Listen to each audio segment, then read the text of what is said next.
Is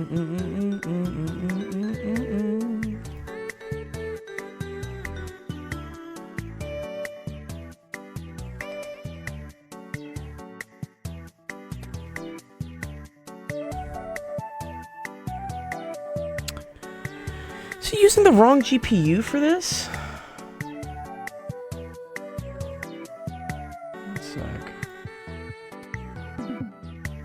No, this should be fine. Output.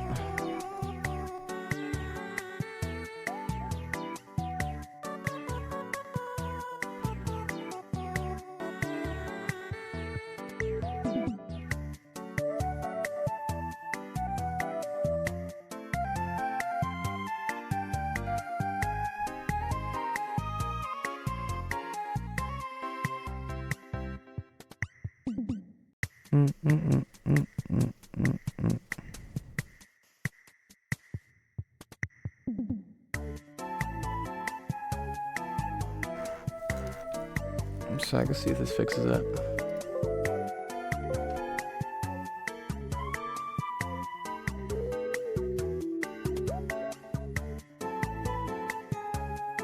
Okay. Yeah, I'm checking. Give me a second. I'm not skipping any frames right now. I had to change my render quality. Okay. Alright, now let's see if I can stream to Discord as well.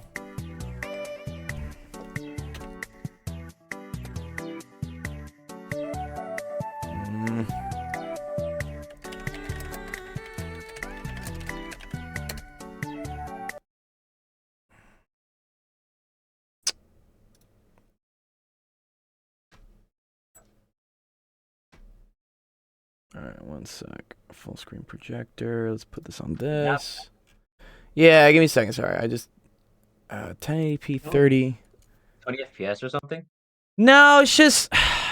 Oh man, yeah, she's lagging a bunch. My CPU's not even using that much. What the hell is getting throttled here? Video encode's only at 50%. Yeah, we should be fine. The fuck? Yo, Ew. you rated. Oh, thanks, Ian Stucky. Sorry, I'm going through. Yeah, thanks for the raid. Oh my god, this is such a pain in the ass. I'm losing 20% of my frames now for some reason. I'm not happy with that. Okay. Is it fine on Twitch? Does it look okay on Twitch? I'm seeing the data here, and I see it losing a lot, which I don't like. Fine. Oh, it looks fine? Okay, maybe I'm just being weird. I don't know. Okay, whatever. All right. Infinity effect. Yeah, I know. Here, let me go back to, sorry. You're good. Sorry, I had some technical difficulties earlier. I had to fix my encoder settings on, Seems fine? Okay, cool. I'll take it. I was just getting this big warning light of like, you're dropping 20% of your frames. And I'm like, ugh, that's not good. I can't do that. I can't stream when I'm losing 20% of my frames. I know we're not doing like fast-paced gaming or anything, but no, it's gonna bug me, and then I won't be able to teach. Okay, thanks, Ian Stucky. I appreciate the raid, man, dude. Anyways, okay, cool. Fuck it. Show goes on. All right, welcome everyone. Office Hours. My name is Dr. Grohl of Sack Education. Stream helps you with math homework, science homework, all types of fun stuff. Nice. Big shout out to our boys, Ian Stucky, all of the math streamers. I love all you guys. Math streamers, check them out if you ever want help with math. They're all the awesome people that stream math help. Yeah, they're great. Highly recommend. Go check them out. How's your stream? How's your stream today, Ian? How'd it go?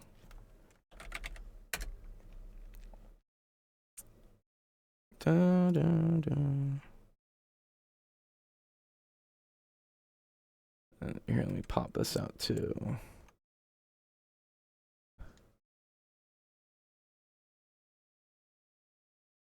Cute little stream. What was it? What, it was only 3 hours instead of 5.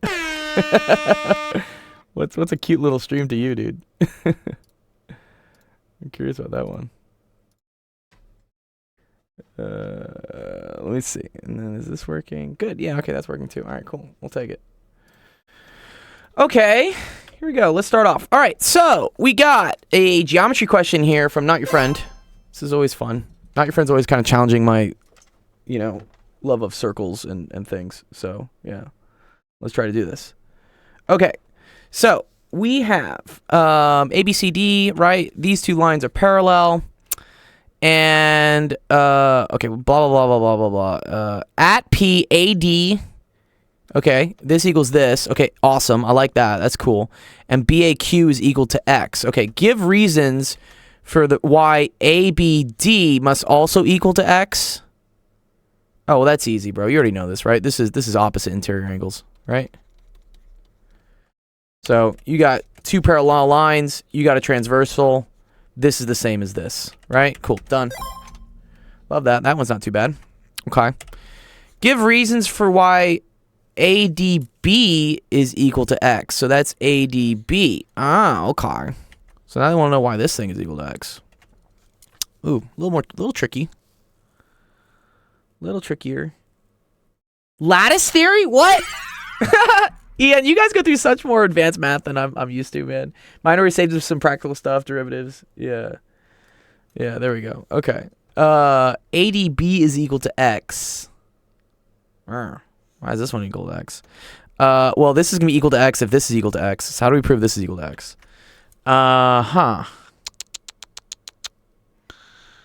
Let's see. Well, I know this angle is equal to this angle because this thing makes an isosceles triangle.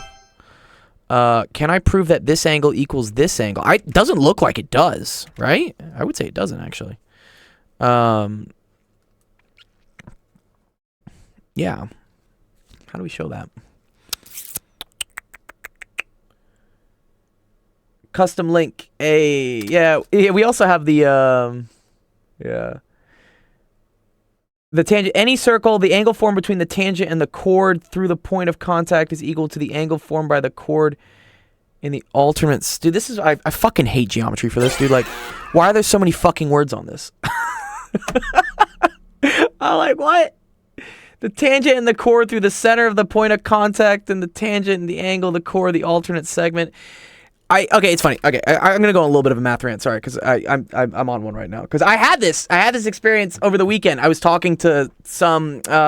She was a girl in biochem. She was a grad student, and we were at some warehouse rave party, whatever. And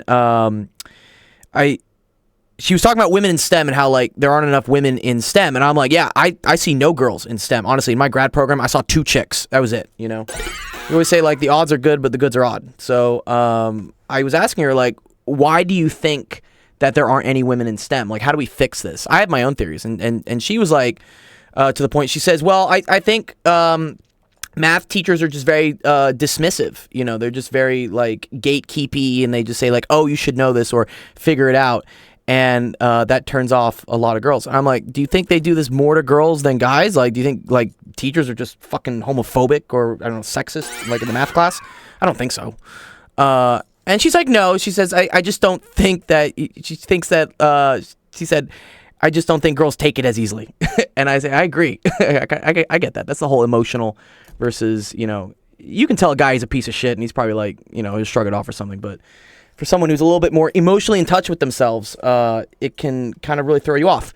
And so to that point, I think this problem kind of also, this whole geometry thing of like using all these big fancy words to explain all these theorems confuses people. And then when kids ask questions, the teachers basically say, oh, you're fucking stupid, which is bad, you know. And I think, again, to what her point was, yeah, I think that affects girls more than it does guys, because words hurt sometimes. I mean, guys just, I don't know, we're emotionally stupid sometimes, so we don't really understand feelings. But anyways, I'm on a lot of a rant here. So girls don't take math easily. No, they understand. Honestly, girls are probably smarter than guys in what some of the statistics show.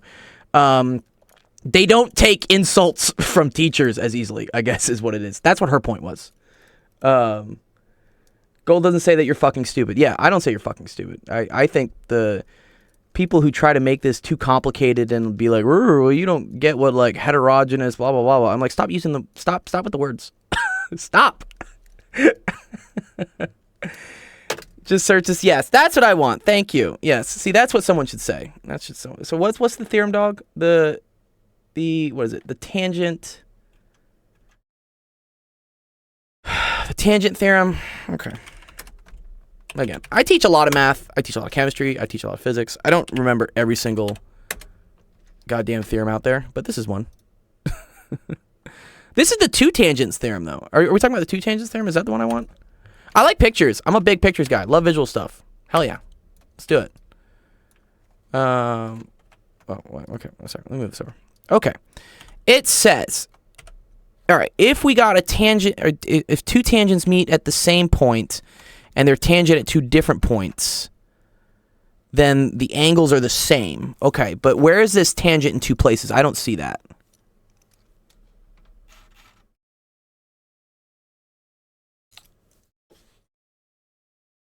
Oh, he has something else in the chat. Oh, okay.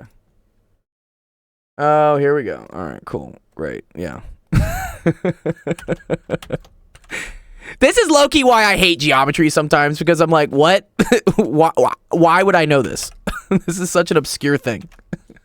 In what point of my like daily life do I need to know this weird-ass thing about triangles and circles and whatever?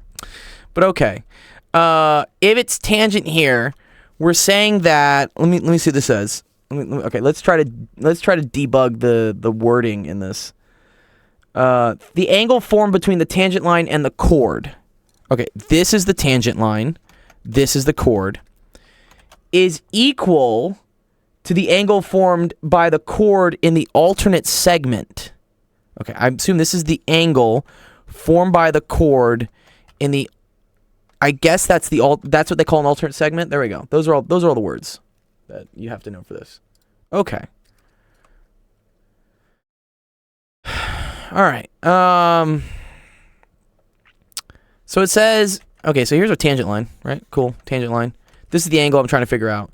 And I know this is equal to this, the alternate segment. Okay, all right. I love how they call it that is fascinating, but okay, fine. So, and wait, this has to be a point in the circle? No, right?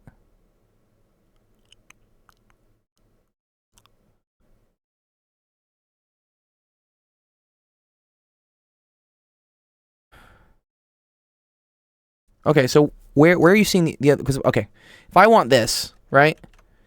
No. What did I want? We already got this one. This one's okay. I want ADB. Okay, I want this. This is the angle I want, right? I would like that. Which I guess that's what this thing is. Oh, okay. Okay, I see what you're saying. And then this is the tangent point. Okay, here. There, let's use some. I like using colors. Yeah, I just don't like the word the alternate segment, because there's lots of segments right here. What's the alternate segment? I mean, this is a chord, this is a chord, this is a chord, and they're all segments. So like when they say the alternate segment, I mean, I understand when we do this. I know what like alternate, exterior angles are, alternate interior. That makes sense to me. And this, like, why is this not the why is this the alternate segment and this isn't the alternate segment? They should say the opposite segment is what I think. Alternate segment of that chord. Of what? Of this chord? Then what about the which one of them? They're two segments. Yeah. Okay. All right.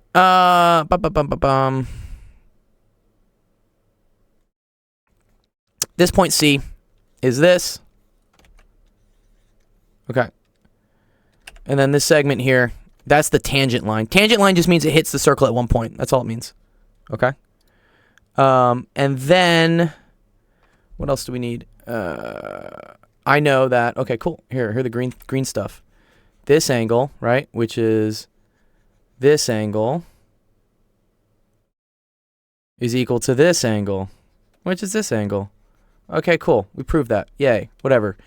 Tangent, whatever the fuck theorem. Sorry, I'm set off from like OBS being mean to me earlier, and so now I'm on a rampage with things I don't like, which are triangles and circles. All right, show BCD is. Oh, I like BCD. BCD is a really nice tofu place. I'm a big fan of BCD. Show that BCD is bisected by AC. Okay, AC, and we got BCD. Okay. So they want to show that this angle is equal to this angle, basically. All right.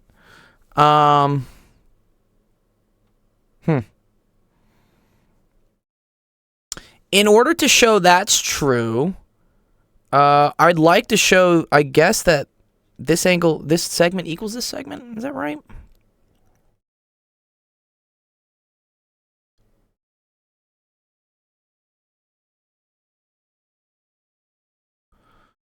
This is probably some other, like, whatever the hell theorem.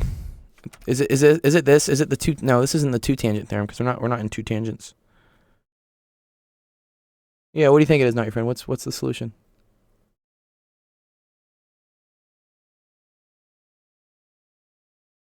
Angles in the same segment theorem? What? Angles in the same segment theorem? Now I think you're pulling this shit out of your ass, dude. What? Dude, what? Angles in the same segment theorem? Oh, dude, what? Oh, this. Yes, okay, I agree with that. That's okay. I know that one. Okay, sorry. Yeah, it's okay. I know that one. Yes. Okay. If you can prove that this segment is equal to this segment, I guess, you can prove that the angles are the same, right? I believe. But wait, did we ever prove this was equal to this? Well, I guess we showed that, totally an official theorem. Dude, sometimes that's what geometry feels like. It feels like they're just, like, making up shit. I'm just like, okay. Well, okay, if I'm saying this angle is equal to this angle, are we saying that this segment's equal to this segment? I mean, this segment should probably be equal to this segment, maybe. We proved angle X. Yeah, I proved angle X was equal to what? Was equal to ABD. I proved it was equal to this. I agree with that. And I also proved it was equal to ADB. Okay. So same. Okay. What does that do about this?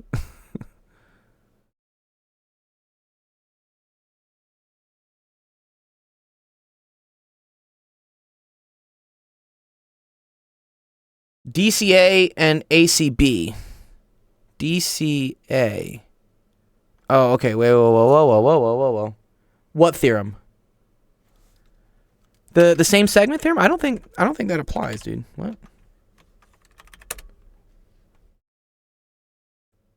This is the same segment theorem. I understand this.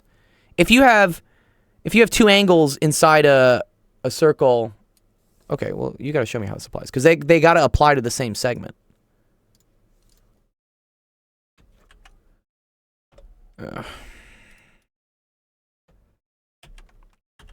AB, chord AB, that's what you're saying? Chord AB. Yeah, what about chord AB? Chord AB, I agree, is covered by this angle, but that's not covered by this angle. This one covers this one.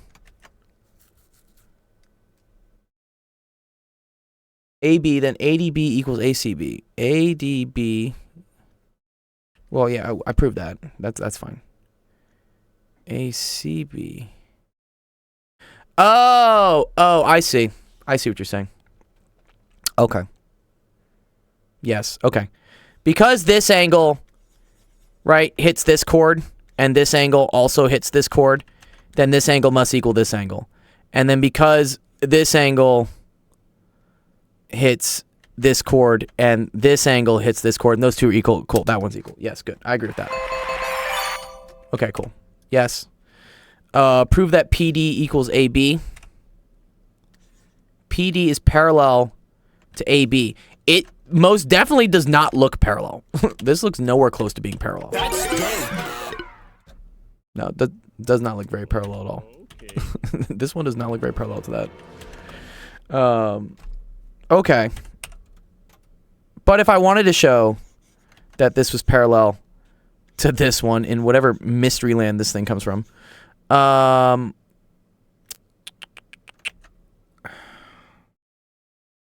usually when this happens, I want to prove that a transversal has, like, some nice property of, like, whatever the fuck, you know, opposite interior or corresponding angles or something. Okay, I know this is equal. I have no fucking clue what that does with that.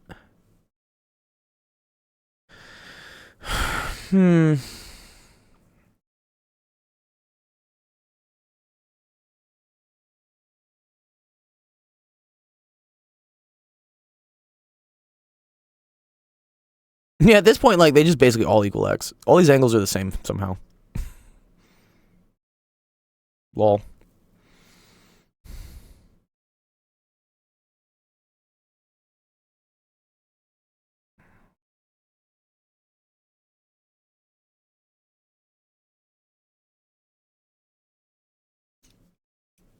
(180 minus 2x equals dab). Yeah, I agree with that. Sure. So yeah, this whole thing makes a line. So sure. 180 minus 2x equals, I'm gonna call this angle, whatever, angle 1. And APD is 180 minus 2x. APD. Where are you getting that from?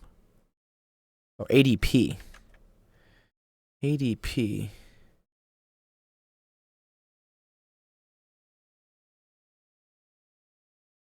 I don't like triangles or circuits. Yeah, there's just some weird rules with them, dude. It's okay. ADP.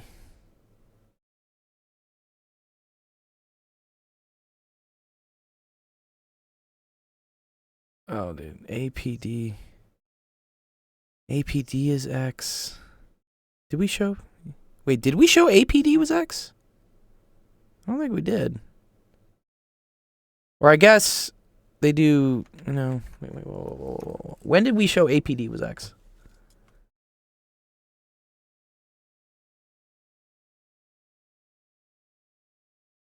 Oh, yes. Thank you. You're right. Yeah, sorry. These are isosceles.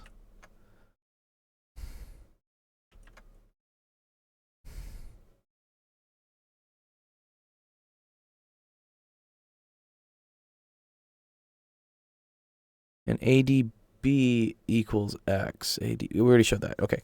But wait, how does this help us again? I want to show that they're parallel, right? In order to show that they're parallel, the only way I really know how to show something is parallel is,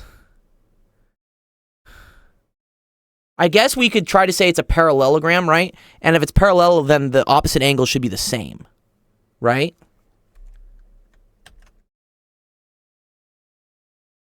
Like if this was a parallelogram, right? Then this angle should equal this angle. I could see that as a solution. I kind of like that way.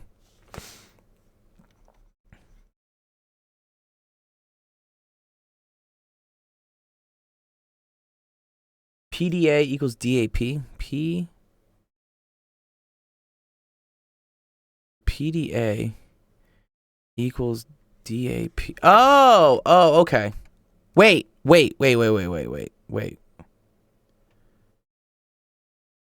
PDA, you're saying this angle is equal to DAB. Oh, yes. Oh, yeah, DAB. Yes, that's good. Yeah. Okay, I thought you said, yeah, okay, this one. Okay. Oh, okay, cool. And then, yeah, whatever. Yeah. This is a triangle. This is X. This is X. This whole triangle is 180. So this is 180 minus 2X. This is 180 minus 2X. Cool. Parallel. Yeah, fuck. Yeah, great. That's dope. Yeah, that makes sense.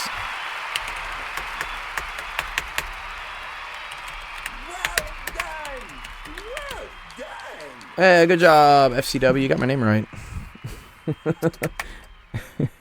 When people call me like Mr. Gold, I'm like, I didn't go to grad school for 10 fucking years to be called Mr. Like, no. No. No. Professor Gold? No, I'm not a professor though. That's okay. You don't have to call me professor. No. Professor, that's a whole other title of things. You got to go through that. That's more than just 10 years. That's 10 years and then another 10 years to get tenure. I'm not doing that. Not doing that. No. We're not doing that, dude. I'm not doing that, dude.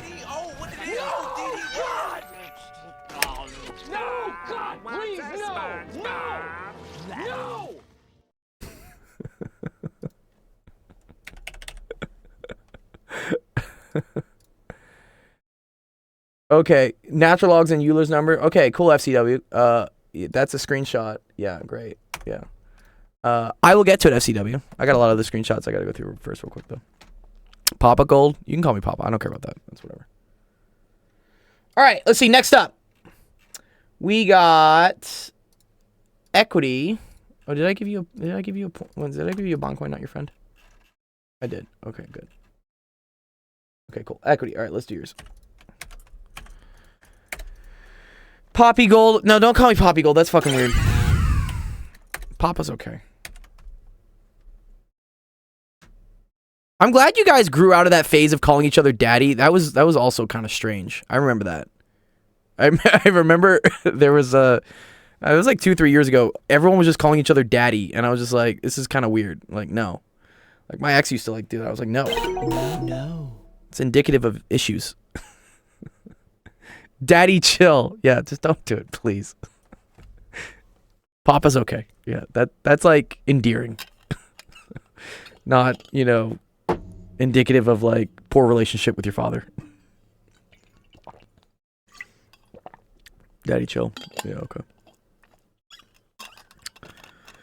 Oh man, equity, you always give me the highest like resolution image I've ever seen, dude. Oh shit. Bob has 1 sec. Let me do Bob's for real fast. Bob, come on the stage. Where are you, Bob? I know he's got class in like 20 minutes. Let me do Bob's real quick. Not Bob. Where's Bob? There you are, Bob. Sorry, I just saw that you have class. All right, here. Let's wrap. Let's do this as quick as we can. Okay. All right. For which positive integers is the following series convergent? Okay, great. This is a cool one. Do you know the ratio test? We learned it today. Cool. What ratio test says is if I take, I think it's if I take the series like n plus 1 over the series of n. I got it. 1 sec. I got to it's like if it's greater than 1, it's this. It's less than 1. What's it? Ratio. I just love the ratio test when I see factorials. As n goes to infinity of a sub n got it. plus 1 or a sub n equals L. Yeah, it's this. Okay, ratio test. Great. This is what I want. Yeah. Okay. Cool. Awesome. All right. So what I always do is we take like the n plus 1 term. So this would be n plus 1. All of that factorial squared. I'm just gonna write another n plus 1 factorial here, man. Just because I don't like seeing exponents on things, right? And then that's gonna be k times n plus 1. All of that factorial, right?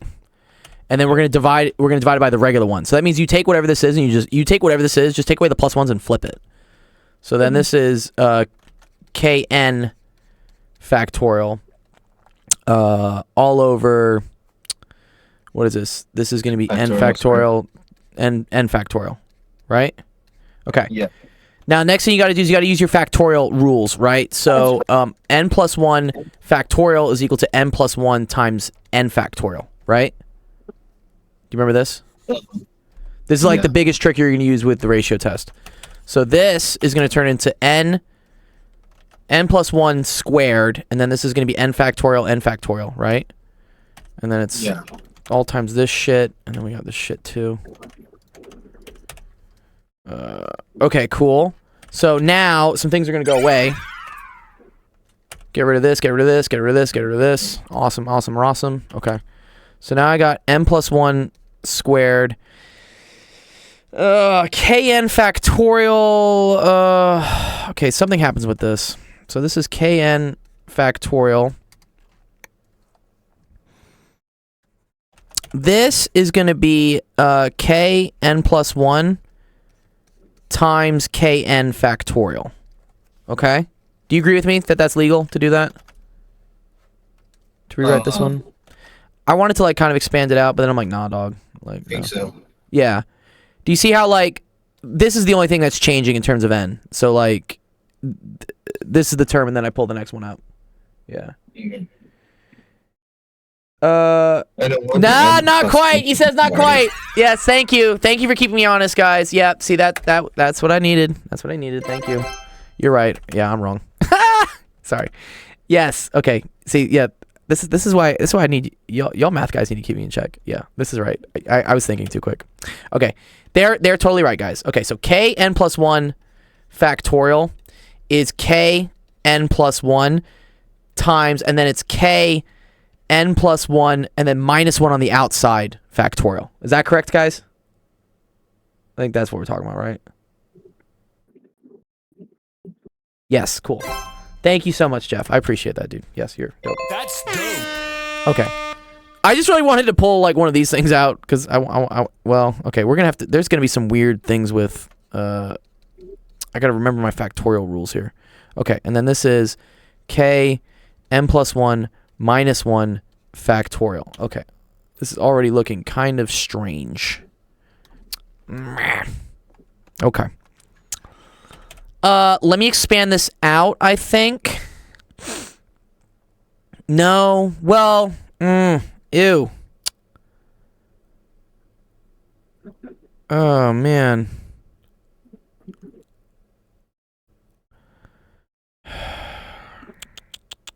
Okay, well, I see that one of the n plus 1s goes away, at least. This one will go away. I like that. And I have a k here. K factorial.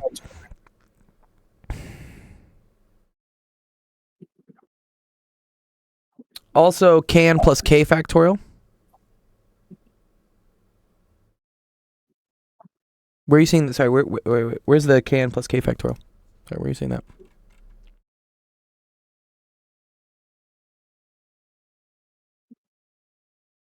Oh, I would write out all the terms until you get kn factorial. Yeah, that's really I do. You're right. I 100% just want this to cancel out. Okay. So should I expand this out? You think, guys? So what should I write this as? Like kn plus k minus 1 factorial. That just looks so ugly. I don't like this. Because the problem is that, like, these things keep multiplying by each other, and now I got, like, binomials multiplying by each other. Kn plus a times kn. That's k minus 1.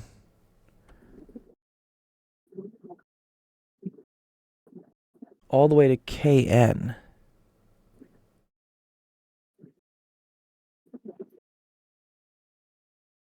What am I not seeing? I meant kn factorial at the end there. Yes, no, I agree with that. But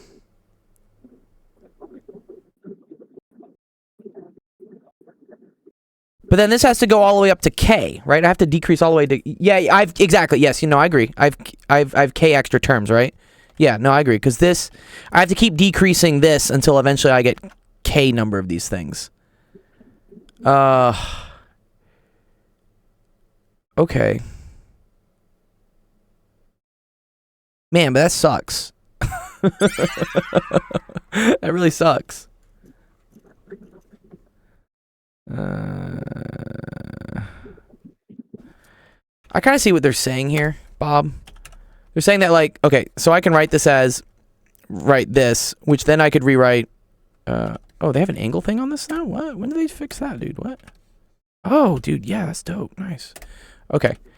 They're saying that this becomes k n plus 1 minus 1 times k n plus 1 minus 2 factorial, right? And then this thing would be that times well, here, let me expand it out so I can show you what I mean by it. So this is kn plus k minus 1 times kn plus k minus 2 factorial, which then this thing is just that times kn plus k minus 3 factorial, okay? And eventually, what I want is this thing, the minus thing, to equal k, so that I'm finally left with ... just kn factorial, which will cancel with one of these. Okay. So, sure. Okay. Let's say that goes away. This is a bitch of a fucking question, dude. Like, what? There's got to be an easier way to do this one. I just saw this and I'm like, yay, ratio test. Because anytime I see factorials, I'm like, there's got to be a ratio test. But the fact that they fuck you with this, dude. This is what is kind of like not nice. Okay. So then I get what is this? This is n plus 1 on the top, right? All over k times, and then this is going to be kn plus 1, kn plus k minus 1, kn plus k minus 2, blank, blank, blank, blank, blank, and until finally, I guess it's like kn minus k minus k. Or, sorry, what is that going to be? Not minus k. It's like minus, it's one less than, it's one less than k. Minus k minus 1. Is that kind of what we're saying? Yeah. Because you're not going down to the final, you're not getting this down to the final minus k, right? You're doing one less than that, okay? Okay. What are we even doing here? Oh, k is positive, and it's an integer. Okay, so that tells me k has to be greater than 1, right? Okay. N goes to infinity. And we just want to know what the limit is. I'm pretty sure this is gonna go to 0, right? Because you see how many terms there are down here? I only got one thing here, man. I only just got an n plus 1. Which, okay, whoa. Watch here. This is the last term, right, Bob, right? Yeah. Because then this becomes kn minus k factorial, right? That's why that one canceled out. Okay, let's see what this turns into. This becomes kn minus k plus 1. Oh, man, I wanted this to cancel with something. I really did. I wanted this to maybe cancel with this. Ugh, it doesn't. That's like kn. Wait. That's kn minus 2k plus 1. I can't factor the n plus 1. For large enough k. What's up? Can we continue this problem Wednesday? Yes, we can. Okay. Here, I'm gonna. You're good. That's dope. Sorry, yeah. This is a tricky one. I'll see if we can do the other one. But yeah, good job. I'll come to you, Jeff, and it is kn plus k. Oh, I do have it right. Oh, okay. Wait, is that what I had? Sorry. Oh, yes, thank you. See, this is me making dumb mistakes, dude. It's kn plus k. Yes, okay. Aha! Yes, thank you. Okay. Yes, thank you. Yeah, I had a typo here. Thank you for catching that. Okay, this goes away. And now I have kn plus 1. Okay. Which, yes, k is an integer. So this will always be bigger than this, right? So I believe, this just has to go to 0. Yeah. That's dirty. That's kind of a gross one, is what it is. But yeah, okay. So the final thing you get is like n plus 1 all over kn plus 1. I wanted it to just be n plus 1 and then just cancel that, and then we're good. And I'm like whatever. And then it was all this stuff. It was kn plus k minus 1 ... or here plus or times, sorry, kn plus k minus 2 ... eventually times I guess this would be kn plus k wait, and it's going to stop at the one right before it, minus k minus 2. Okay. Yeah. I think it goes to 0. Calling it. I think it's good enough. Okay. Cool. All right. Good question there, Sir Bob.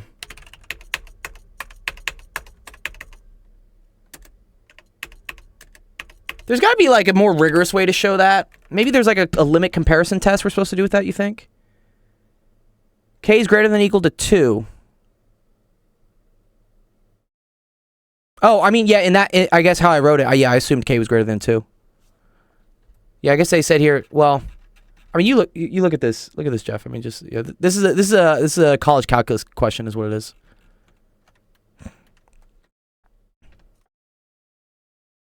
They assume that k was for which positive integers? Oh, I just automatically assumed they were saying it was convergent. Oh, yes, thank you, Jeff. Sorry, it's Monday. My brain is so scattered today. I'm seeing things and I'm answering them like the way I want to answer them. But you're so right. That's not what it is. Yeah. Yes. So I guess 2, yeah? Is that what we agree?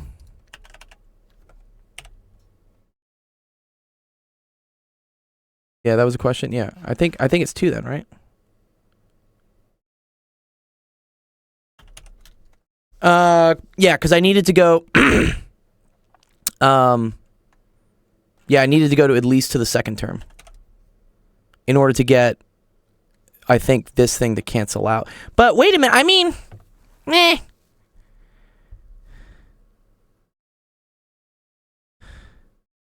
what if k was equal to 1? I guess if k is equal to 1, right?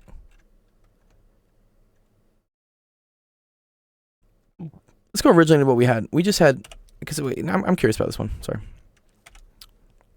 We just had n plus 1 over k, and then we had kn plus k. Km plus k.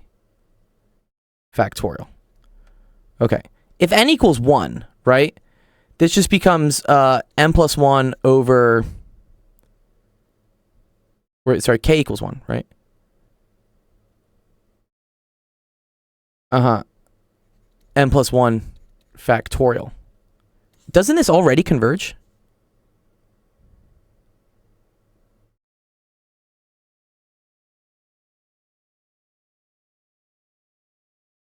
That's just the sum of n prime.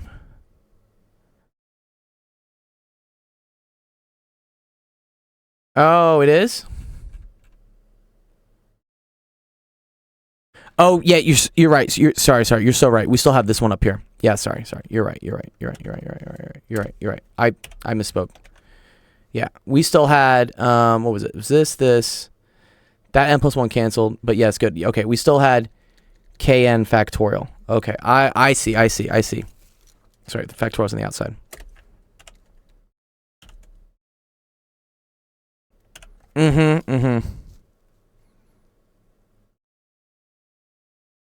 So in the case of, you know, I just like checking some cases, right? If k is equal to 1, right? I have n plus 1 over n factorial over n plus 1 factorial, right? Which, yes, as n goes to infinity, I guess this isn't going to work, right? Because, I mean, these may cancel each other out on order, but then I still have this. I still got another infinity that's happening, okay? If we had k is equal to 2, however, okay? I see. Maybe we didn't have to go this far with it. I mean, this is cool intuition to go and do all this, you know, like, what are the terms? But I think if you honestly just start increasing k, you should be able to see it, right? This is n plus 1 times 2n factorial. And then this would be 2 times 2n plus 1 factorial, which we agreed was right. N plus 1, 2n factorial, and then this would be 2 times 2n plus 1 times 2n minus 2n factorial. Okay, here we go. That cancels, right? And now this is infinity over infinity. So that's just 1, which I don't think is good for the ratio test, right? I think it has to be less than 1. It's inconclusive then at that point. So I think n has to equal 3, Jeff, right?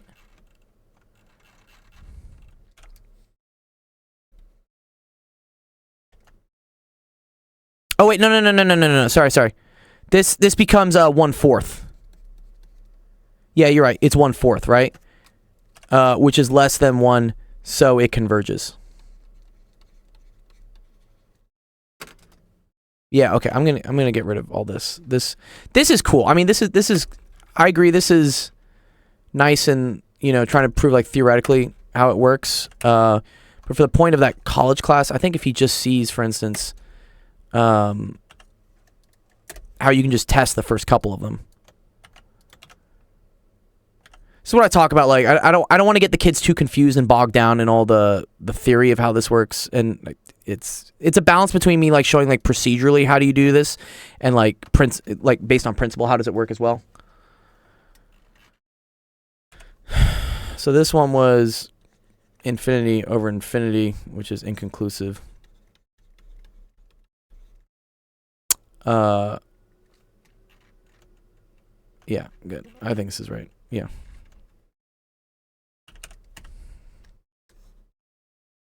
Cool question.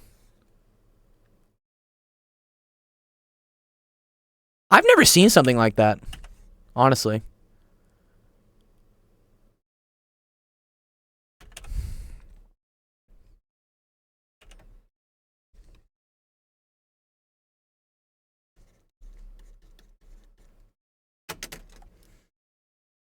I was trying to do the ratio test. I low-key just plugged in k equals 1 that realized it simplifies to n and convergence. I low-key just plugged in k equals 1 and realized that simplifies to n factorial and converges.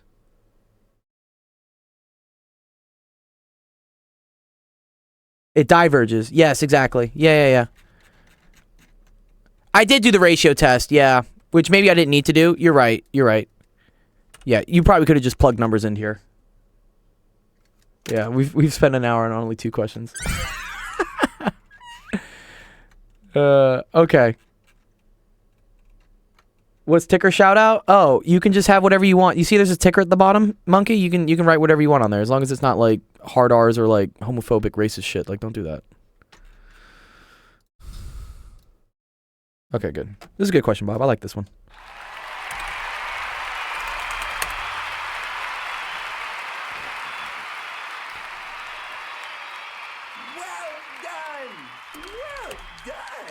Yeah, I think it's a little bit more nuanced, Savage, to then...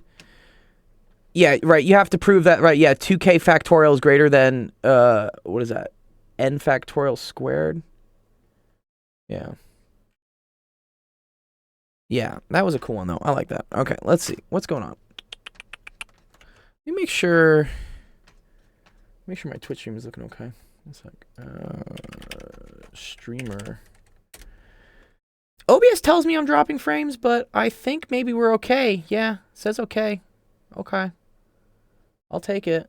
And then I guess let's see what YouTube is saying live on my stream. I got this idea actually from Don. Don was telling me that he uses something called RFTM in order to stream on multiple platforms, which I thought was pretty cool. Because I do eventually want to help more people as I can. Oh, is this not streaming? Or should be.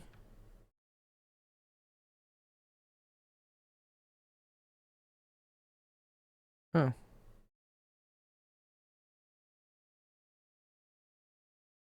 One sec. Good evening. Good evening, dude. How's it going, Sensation? How's your day going, bro? It's England. It's England. Uh-oh.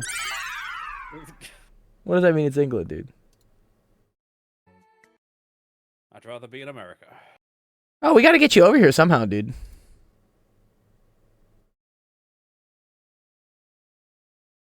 Kind of funny, when you said your birthday was coming up. My birthday is coming up, April 5th. I was like, oh, I should buy you some gold lager. Instead, I'm What are you gonna gonna find do? you a bar of gold. A bar of gold? Dude, that would really help out. That's dope. I would love a bar of gold. Oh, man. No, he's not free car warranty on Discord. Dude, Sensation, when are your GCSEs? When are those, dude? When are your GCSEs? When are those happening? 1 in May, 1 in June. All right, good. We'll get you out for it, dude. 1 calculator paper and 1 non-calculator paper. Oh, you got to do like both? Yeah. Oh, wow. That's interesting that they have it, one being calculator based and one not being calculator based. Where is, let me get Wolf Slayer. Wolf Slayer's a question. Let's see if Wolf Slayer shows up. Wolf Slayer, time for your question. If not, I got Equity, I got Noise, I got a lot of people here today. What's up, Obama? How's it going? Should I just do another, like, should I just wait till, like, Wednesday to ask my question? Because, like, I'm doing the same thing till, like, Tuesday. I mean, you can ask your question now if you want. I mean, I don't mind. Or here, yeah. I mean, if you gotta go, yeah, sure, yeah, it's okay. No, Like- I don't gotta go. I'm fine. Oh, okay. Well then, yeah, just hang around. I'll get to it, dude. Yeah, we're gonna stream a lot today. We're gonna stream a Should I just lot. wait till Wednesday? Because this thing I've been asking you for, like, 2 weeks straight. You've been asking me for 2 weeks straight. What is it? No. I mean, like, I've been doing this. You've already solved, like, these type of questions, like the tangent, the Do you still need help with it? Not really. No, it's Oh, kind of okay. easy. Okay, well then, what you can do is you can post a question and be like, "Hey, Gold, what's the next thing I'm gonna learn?" So that like I can teach you the next thing. That's totally cool. Yeah, do that. Like post like what you've done the latest in, and then like I can show you the next thing because bro, I know everything. Well, I mean, I know everything y'all are going through. I apparently don't know how to do like factorials. All right. Wolf say, what is the question here? And yeah, Equity, I'll do yours next. Sorry, I'll do yours next, Equity. I got you, Equity. Yeah, I see you, dude. I did say you were next. Yes. Okay. Wolf Slayer, what is the question here, though? What is this? What are we asking here? I see an equation, but there has to be a question.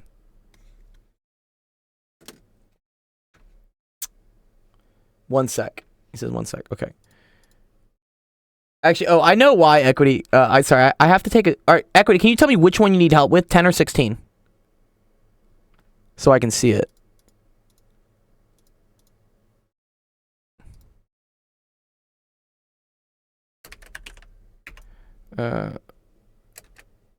Number 10 or number 16? Wolf Slayer says 1 second. Okay, cool. We're chilling.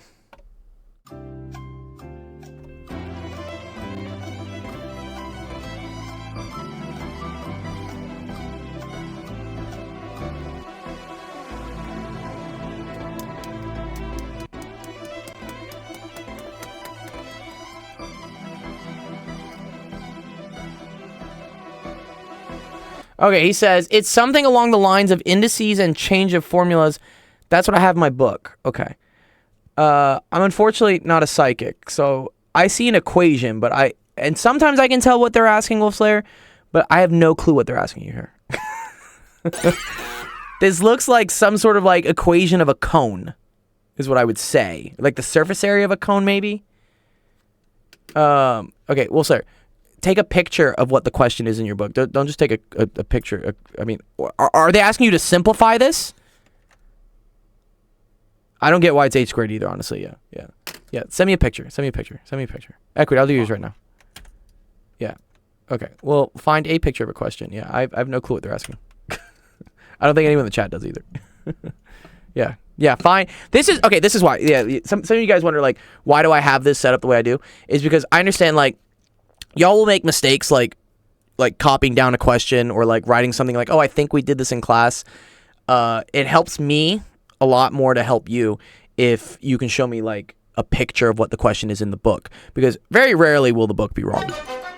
I mean, sometimes it is. But if I can see what the book is asking, then I know exactly what to teach you. If it's just kind of like, I think it was this type of thing, well, I'm like, well. Yeah. It is the same as a cone formula? Yeah, I think it's like a cone formula, but then I have like no clue what the hell he's learning about it. So like, yeah, we got to figure that out. All right, Equity, here we go. The area okay, he says if you have time, but do 10. Okay, the area shown is enclosed by a 30-meter fencing. Find the dimensions that will maximize the enclosed area. Oh, this is great. I think this is going to be a calculus. Are you in calculus, Equity? I didn't think you were in calculus, bro. What? Okay. So we say that this length has to be the same as this length. It has to be the same as this length. Okay. All right. Let's see if we can solve it without calculus. All right. Oh, it's quadratics? Yes. Okay, that's well. Okay, that is calculus. Honestly, a little bit. Okay, here's what's happening. Okay, we are gonna have two squares being made here. Well, two shapes, I guess. And then this is another one, right? You see this? Okay. I'm gonna call this length x. Okay. Which means this is also x, right? And then this other length here equal to y, which is actually, ooh, there's some cool stuff here. So watch this, right? This whole thing is equal to y, okay? What you can see here, Equity, is, right? Okay, let's look at this. Let's look at this rectangle right here, right? What do I see right away that, that this length must be equal to? Like this length y. What does this length y have to be also be equal to?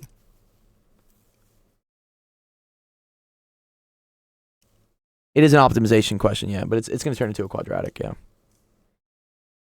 2x, good. Exactly. That's the first thing to like make this easy, because we don't like dealing with multiple variables. You don't want to do it. You just want one variable, and once you have one variable, it's very easy to just like optimize it. So in this case, y, this length is equal to 2x. Cool, perfect. Love that, okay? So I know this is 2x, right? This is x. Then this must also be x. Okay, great. Okay. So, area, right? Total area is going to be equal to this, right? Which is x squared. That's the area of this square part. Plus this, which is like 2x times x. See how that's going to be the area of a rectangle, right? Or, sorry, plus, not times. Yeah. Also, like, orange is a terrible color right now. Let's get rid of that. Sorry. Let me write in red. Okay. So x squared plus 2x times x. Okay? That's equal to the area. Does that make sense so much? Of your textbook, Wolf Slayer. Of a question in your textbook that's related to this. Yes, exactly, Abby. Yeah. Yeah, it's because this is x and this is x. Sorry, yeah, let me show the original picture so you can maybe whatever.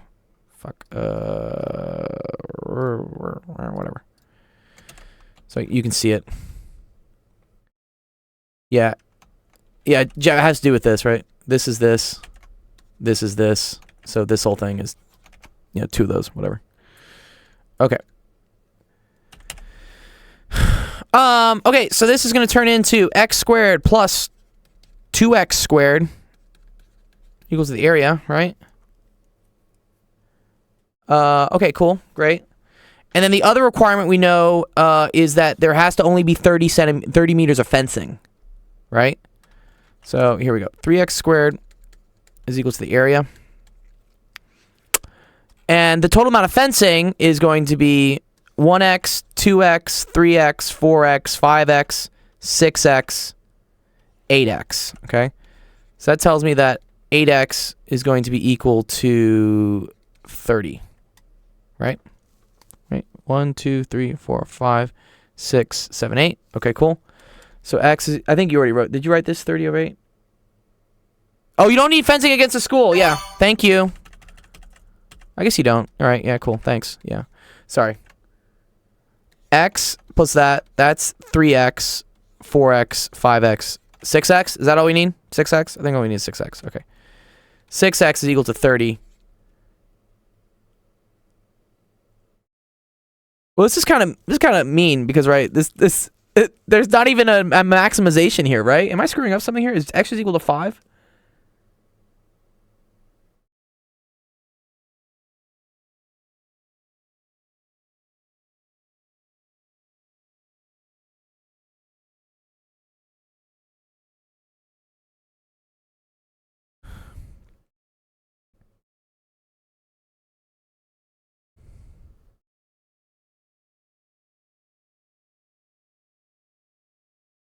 Oh, because less fencing won't help. Okay.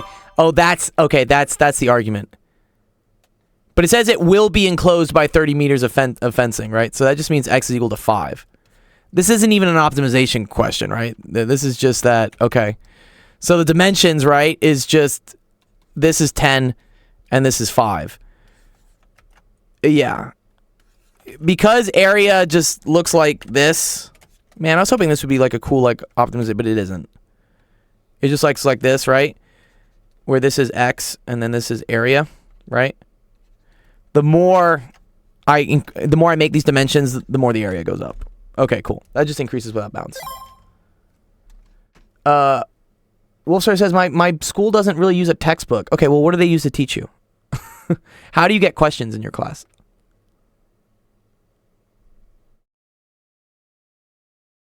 Obby says, I think it would still work for x equals 5 optimization-wise because the squares are the most optimal. Okay. Well, I guess we assumed it had to be that shape. Okay. Let's try this one. Maybe this one's easier. Okay. A building measured 90 by 60 is to be built. Okay. Oh, well, that's the wrong thing.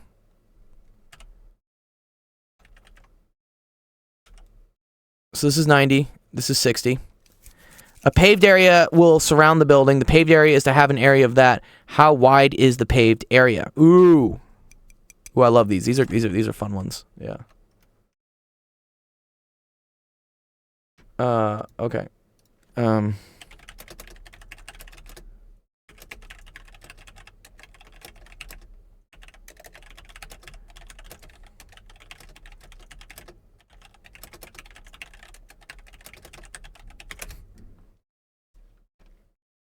Okay. So we want to know this. Okay, so let's call the width equal to x here, equity. We'll call this equal to x, right? So that I know that this is also equal to x, right? This is equal to x, x, x, x. I don't know. This is also x or something. So many x's here, dude. Okay. That's dope. Is x uniform width? I assume it is. Yeah, it says uniform width. Yeah, so they're talking about the width of this equity is what they're saying. Okay. So, we got a bunch of different shapes here, right? I got this thing.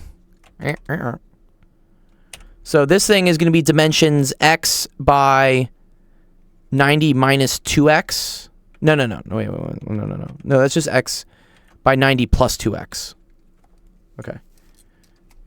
Do we see that equity? Do I see how, like, the width of this thing, sorry, the horizontal distance of the, okay, good, you got it. All right, cool, awesome. All right. Same thing happens here. This is also 90 plus 2x, and then this is x. Okay, and then what's left here, right, is just 60 by x. And then this is also 60 by x. Maybe this will be a quadratic. Yes, maybe. We'll see. So I have 60 times x. Well, times 2, right? So 2 of these, right? 60 times x. Plus 2 of the x's times the 90 plus 2 x's. So length is 92x and the width is 60 plus 2. Well, no. Well, yes, of the whole paved area, but I'm breaking it up into 4 rectangles, or really 2 pairs of rectangles here, equity. Yes, that's the key thing, is that, like, this rectangle and this rectangle, right? Make it so that these rectangles are, like, shorter, because they include this, like, what would almost be like the overlap area. This would be like the overlap. If you were to calculate them as, like, rectangles just as this, you would overcalculate. So you don't want to do that.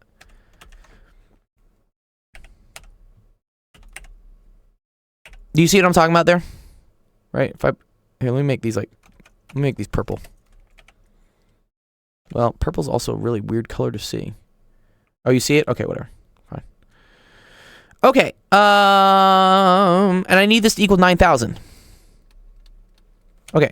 So this is 120x plus 180x plus 4x squared is equal to 9,000.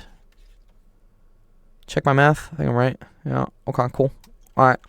So 4x squared plus 300x minus 9,000 is equal to 0. Okay? This is a quadratic. I can solve this now, right?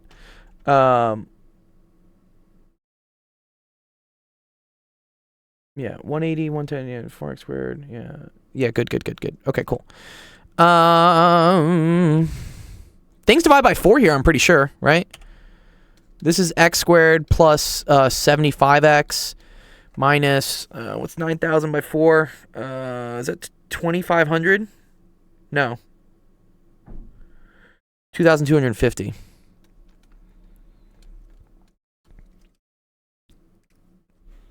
All I did is I just pulled a 4 out of everything. Equity. Okay, and now I gotta solve this. I wish this was something nice. Oh, dude, thanks for the follow, dude. I can use the quadratic formula if I really want to. Where's my calculator? Calculator, where'd you go? Excuse me. Where'd you go? There you. Oh, there you are, calculator. Okay, cool. All right, yeah. So wait, equity. Which way are you supposed? Are you allowed a calculator on this test, or should I do this by hand?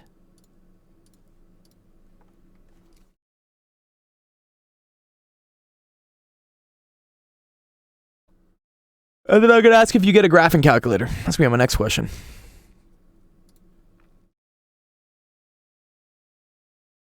You think you can use a calculator? Okay. I'm gonna assume you're not gonna get a graphic calculator, so we'll just do it this way. So again, quadratic formula, right, is going to be, so this is B, this is A, and this is C. So it's negative B plus or minus the square root of B squared minus 4 times 1 times negative 2250, right? And then that's all over 2A. Okay, cool. Negative 75 plus or minus. I don't want to do this math. Wait, no, that's the wrong number. B squared plus 4 times 2250 is that. Ew. Does that square root to something nice? No, it doesn't. Okay.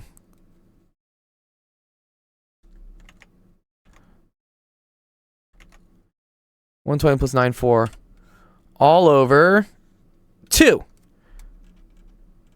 You can use decimals? Okay, cool. Yeah, I was hoping it would do something nice. It doesn't. Okay.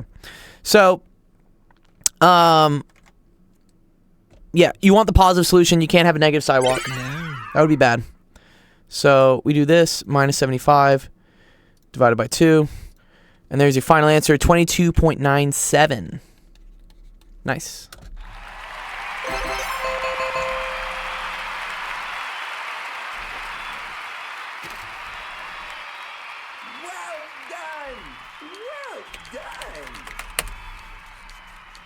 That would be X. Yeah, that would be the width. That's the width of the paved area, is what we would say.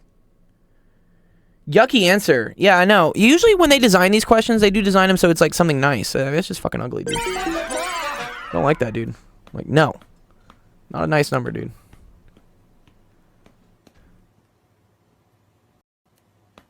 There you go, equity. Good job. Oh, okay. He says, where did I get 2x from in the start? Oh, right here? Oh, okay. So here, equity. All the 2s means, do you see how I have 2 of these rectangles, right? I have a pair of them, right? Like, I got this rectangle, this rectangle. That's why it's 2 times the area of this rectangle, which is x, right? The width times the length, right? X times this. That's why there's 2 of them.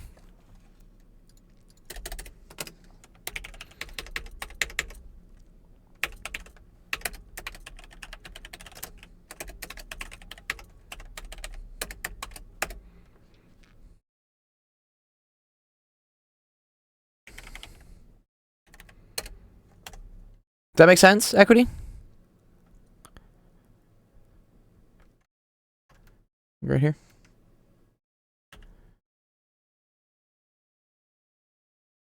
How would you do it with 90 plus 2x and 60 plus 2x? Oh, okay. So if I were to flip it, yeah, okay. Let me put this somewhere else. Okay.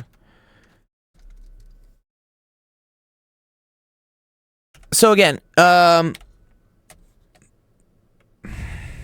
Need a better color. This length right here, right? This was 90. And this length was 60, right? So if I wanted to build my rectangles the other way, let's say we built it this way, okay? Then this would be 60 plus 2x by x. And then this small one here would be 90 by x. So your equation would be 2 times 90 times x plus 2 times 60 times 60 plus, or sorry, 2 times, sorry, x times 60 plus 2x. Do you see that? Yeah, it's okay. No, this is the same way. It's the same way. So you either break them up like this, or you break them up the other way I did it. Yeah, they're both legal. They're both legal ways to do it. So you could do it this way. Yeah, they're both okay. It's like whatever, half a dozen. It's the same stuff. Yeah. Or you could break it up this way.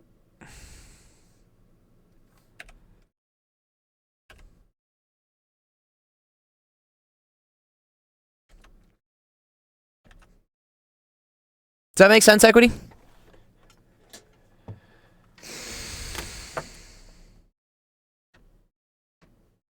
Or 4 squares and 4 rectangles? Don't choose violence, dude. No choosing violence, man. Don't. Choosing violence, dog. Yeah, thanks, cool. Nice. Alright, cool. Alright. Wolf Slayer says, does this help? I feel like it helps.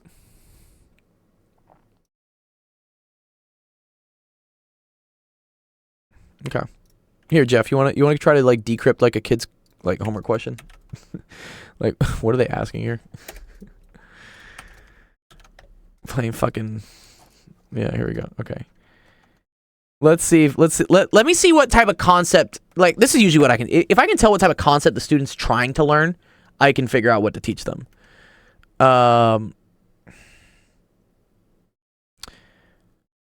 Okay, we have 2a is equal to 1/2 h b plus c. Oh, okay. I think I know what's, okay.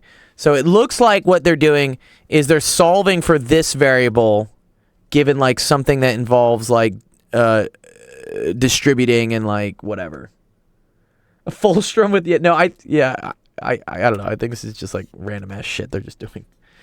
Okay. You still don't understand? Okay, well, here, I'm going to tell you what, okay, here, let me copy the question. And so maybe I can like help you to see how that works, okay?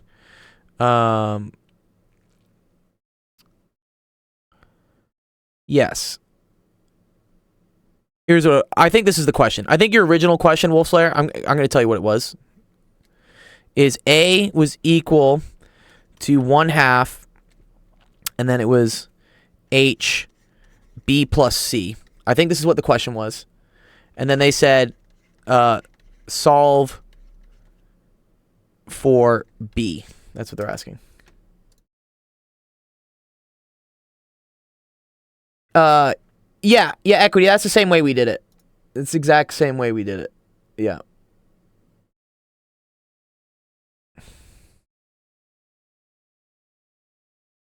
Oh, wait. Oh, it's not. Oh, what a wacky-ass way to do that, dude. What? Wait, one sec. I want to see. Wait, what? What? Excuse me? One sec.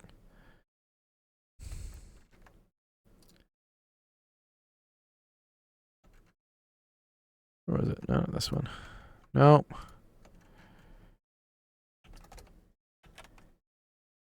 You're still confused how I got 2? Okay.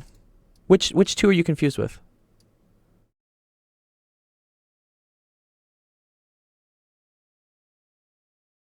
Yeah, look, Jeff, look what this person did. What? They did the total area. So they did, so okay, here's what they did, which I guess is okay. They took the whole area of this thing, Equity, and then they subtracted it from the area of the smaller rectangle. Yeah, this also works. Yeah, it's okay, whatever, you know. Yeah. Yeah, they took the whole area of this and then they subtracted it from this, okay?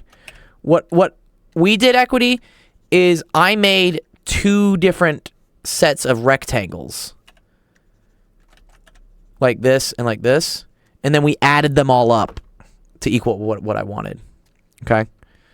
So again, the reason why I have in these examples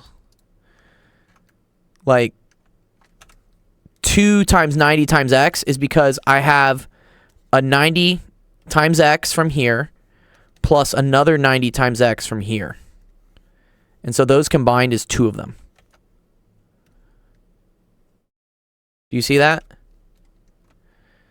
And then I have a 60 plus 2x times x plus a 60 plus 2x times x. Yeah. And that's why again I have 2 on the outside.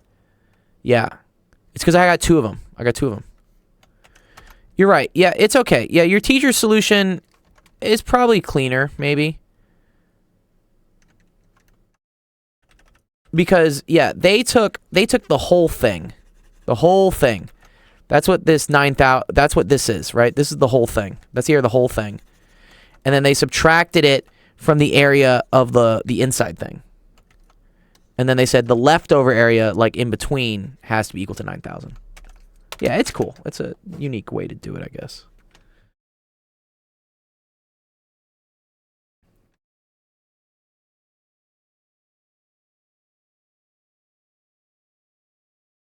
Okay. Thank you, Wolf Slayer. Yes, this is correct. Okay. Yeah. Yeah, I get it. I get what they're doing. They're asking you to solve for a variable.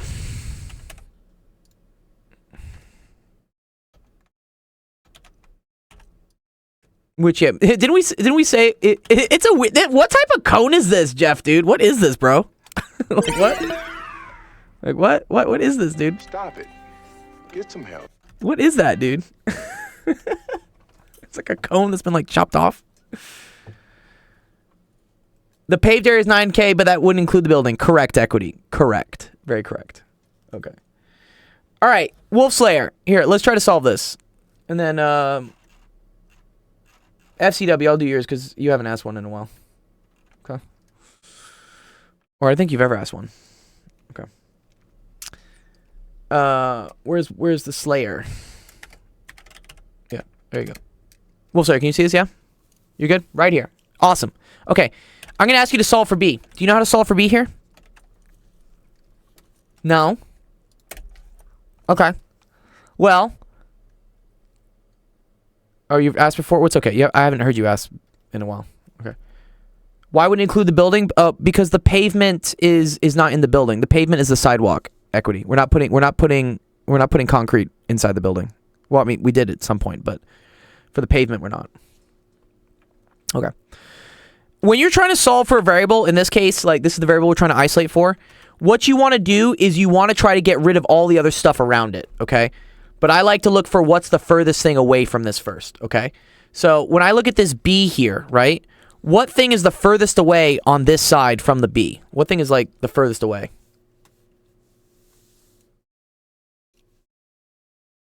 Frustrums are frustrating, am I right? Yes, dude. Wow. Good joke.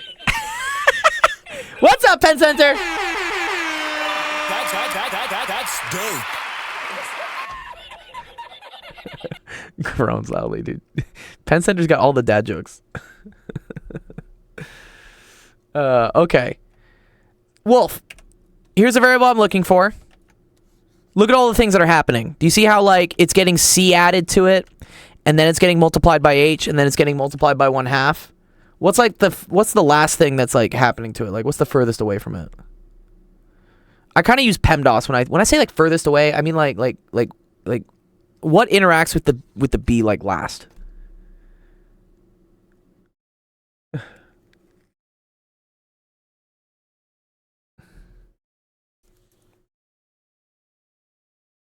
Dog, I don't really know. It's okay, dude. I think the 1/2 is. I think this is the thing that's the furthest away. Okay, right? here's how algebra works. You're just trying to strip everything off of this somehow, okay? And in order to do that, you just need to do the opposite of what's happening to it. So I'm going to show you here, Wolf. Okay, 1/2, right, is being multiplied by all of this stuff, right? I'm trying to get to this eventually. What is the opposite of multiplying something?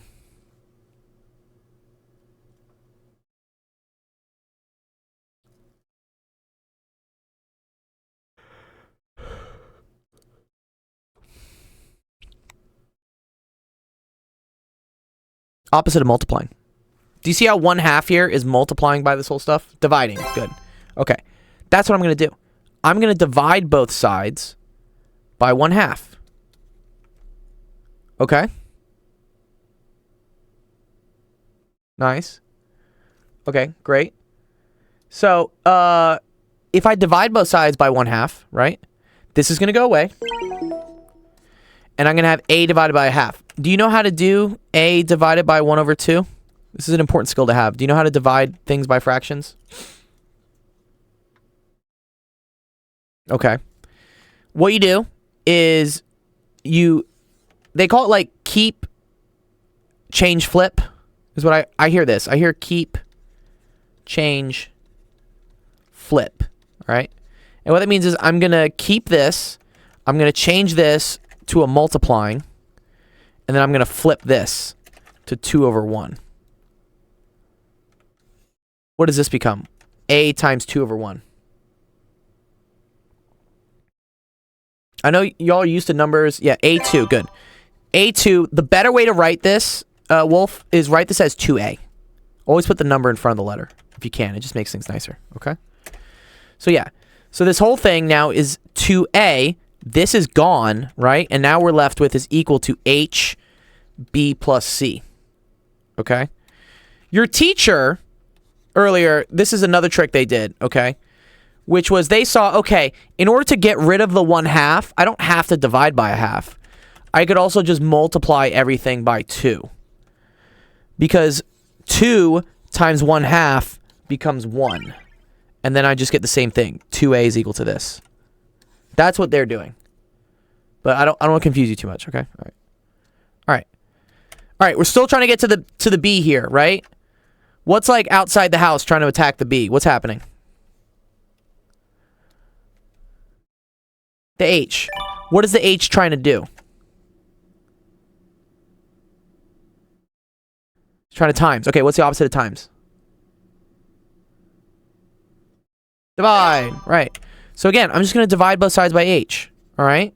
So it's going to go away. And then we're left with 2A over H is equal to B plus C. Okay? Yo, what's up, Destiny?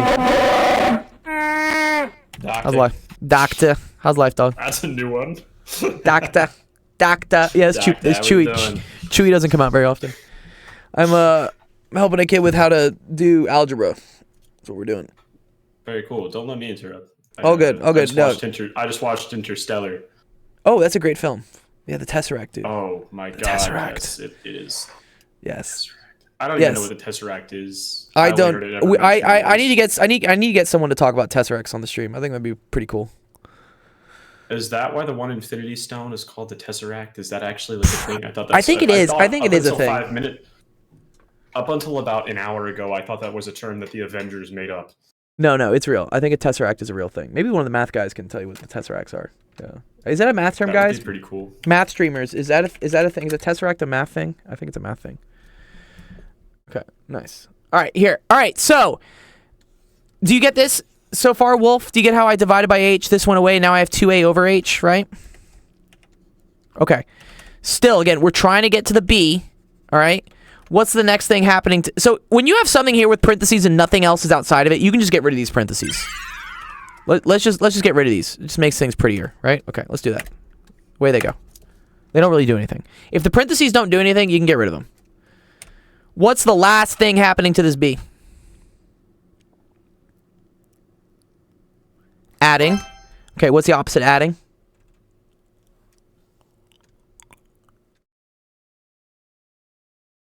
Subtract. Good. Subtract C. Okay. So watch what this is going to become. This is going to become 2a divided by h minus c is equal to b. Do you see that? Good. Okay. So let's go to what your actual question was. And look, you can see this is kind of the same thing. Well, your teacher wrote it kind of weird. Oh wait, did they solve for b? Yeah, they solved for b. Oh, yeah, they said 2a over h minus h over c. Oh, okay. This is the last thing they did, which I don't agree that you have to do, Wolf. But if you wanted to combine these things into one fraction, do you know how to do that? Okay. Things combined into fractions have to have the same denominator, okay? Oh, you can... One sec. I'll give you permission. You can swear. There you go. You can go say whatever. I don't care now. Okay, whatever. My teacher is an ass, so I have to do it. Okay, all right. Okay. So, here we go. They need the same denominator, right? So, right now, the c as it is, this is the same thing as saying c divided by 1. How do I make it so that these things have the same denominator?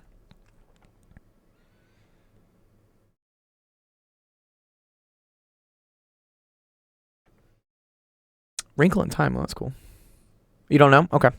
Let's say, for instance, I have 1/3 minus 1/4. Do you know how to subtract? Or let's make it even easier, sorry. Let's say I have 1/2 minus 1/4. Do you know how to subtract this? You know what a half minus a quarter is?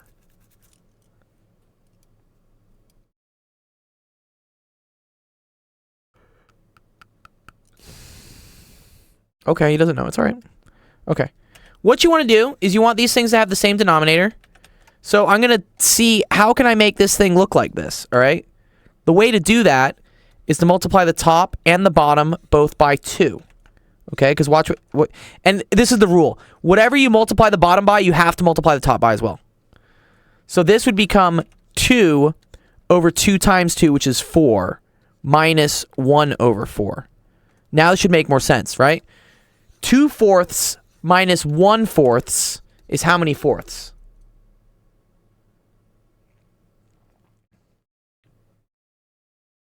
One-fourth. Yes, good job. Okay. Do you see the strategy here, right? Do you see how I had to turn this thing into the same thing as this?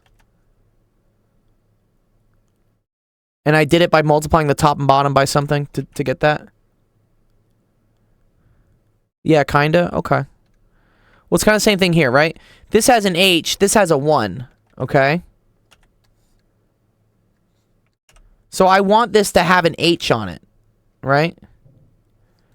So, you know, I could multiply the bottom by H, but if I multiply the bottom by H, what do I also have to multiply the top by? H. Very good. You see how now this is 2a over H minus CH over H? Can I combine these now because they have the same denominator? Yes. This becomes 2a minus CH all over H is equal to B. Does that make sense? Do you see how these two things just like came together? Yes, cool. That's why your teacher's answer is this. 2a minus HC over H. I mean, whatever. She flips the order of it. Cool, whatever. Okay, cool. All right, does that make more sense to you? Wolfslayer, yeah? Yes? Okay, good. Let me do some more questions. If I have time, I'll come back and do your other one. Yeah, I hope that helps out, dude.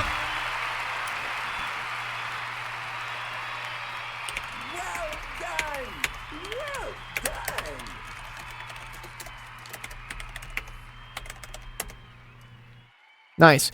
Yeah, and so that's a great example of when you asked your friend like what the question was. Yeah, that's very good. That's what I'm at. That's what I'm talking about. Like when your teacher should give you like what the fucking Microsoft? What? Go away. Your teacher should give you like something, you know, written out like this. Like here, this is what I wanted to know. We're supposed to find R. When I know like you're just trying to solve for something algebraically, then we can figure it out. Okay, cool. All right, FCW. What was your question, dog? You want to come on stage and come talk if you want. Thanks for waiting, dude. I know we've been streaming for an hour and a half so far. Maybe we'll hit 3 today. Hey man. What's up, dog? Just for natural logs. Oh, okay. I see this stuff right here. Ooh, oops, oopsies, topsy-turvy. Ugh. Ew, dude, what? ln inverse? Or no, it's ln to the -1. Okay. Okay.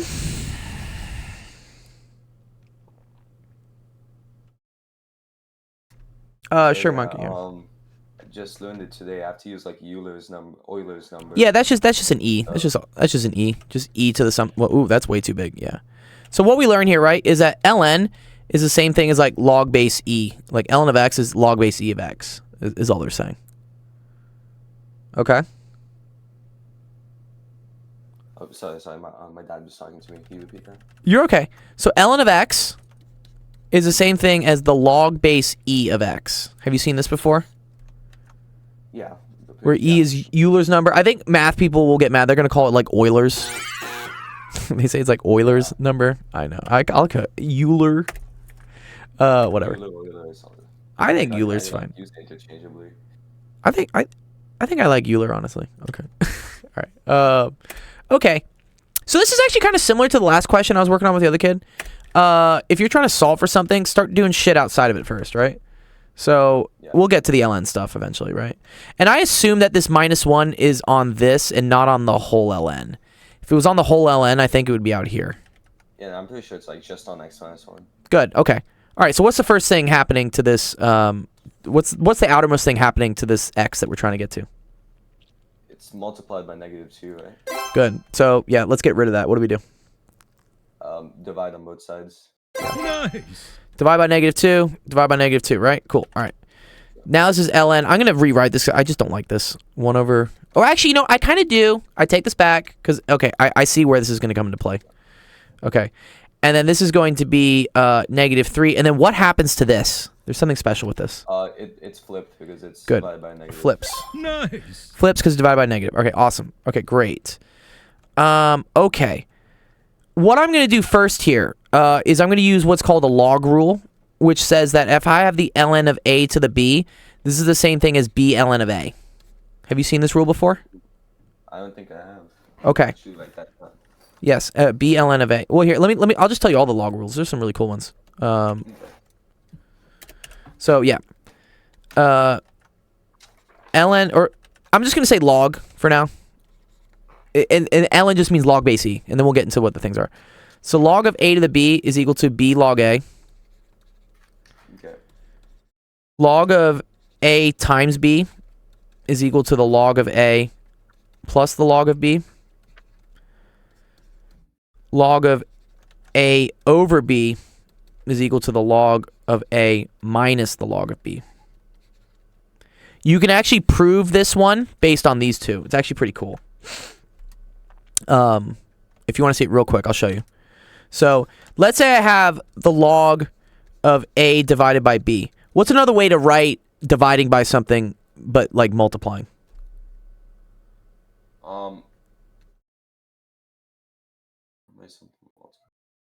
So instead of dividing by b, what am I multiplying by? 1 over b. 1 over b. Oh, okay.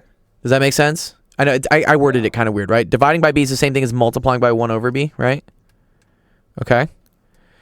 Which, okay, do you see how this is now our cool rule here, right? When two things are multiplying, I can split them into two separate logs. Okay, so adding together. Right? So this is log of a plus the log of 1 over b. How do I write 1 over b as an exponent? It's squared to, exponent to b. b to the -1. B to the -1. So here, yeah. Okay, So yeah. anytime you got a fraction, right? FCX, FCW, sorry. You call this b to the -1, right? Yeah. Okay.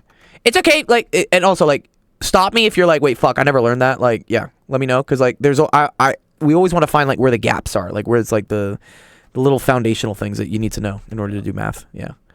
Okay, so this is the same as b to the -1, okay? What rule over here does this do some things with? First one log A to Good. B equal to B log A. So what does this become? It becomes a -1 log B. Log b, right? So plus -1 log b is the same thing as just minus log b, right? Yeah. Do you see how this is the same rule as this? Oh yeah. Yeah, isn't that pretty I cool? can see it. Yeah. Mhm. It's like, oh, yay. Math is real. My life is not a lie. Okay. Good. Okay, so then let's go back to our question here, right? You see how we have something to the -1. What can I do with that? You can turn it to a -1 log x minus 1. Good. So I can pull this, right? Just pull it out. And then you see how this is going to cancel this? Yeah. So it Cool. turns- So this goes away, and then I think we gotta switch it again though, right? Yeah. So now we gotta switch it the other way. Okay, cool. All right. So now I'm left with ln of x minus 1 is less than or equal to 3, right? Yep. Okay. The way to get rid of ln is to do e to the. Question. What's up? Do the brackets mean like a absolute value of x minus 1? No, No, okay. no. The parentheses, you mean? But it's like in like the original equation, it was like Oh, these? brackets, natural log x minus 1. No, they just don't want to put another. They just don't want to put another set of parentheses. It just looks ugly. Okay. Yeah, they're using a bracket. You're right. If they're the straight bars, then yes, that's the absolute value. And then this question gets a lot harder. Yeah, because I hate doing absolute values with inequalities. It's a pain in the ass. Okay. The way to get rid of ln is to do e to the. Okay. Oh, yeah, exponentiate. Yes. Okay. So you get x minus 1 is less than or equal to e to the 3, right? Yeah. Okay. So then move her over, right? And I get x is less than or equal to e to the 3 plus 1. And then you just plug that in the calculator to get the answer, right? Yeah, and like let's check.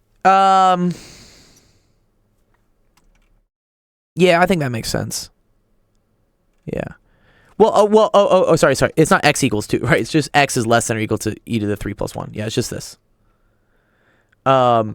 You should always check, right? With the equals sign, you should check to see like if that makes sense, right?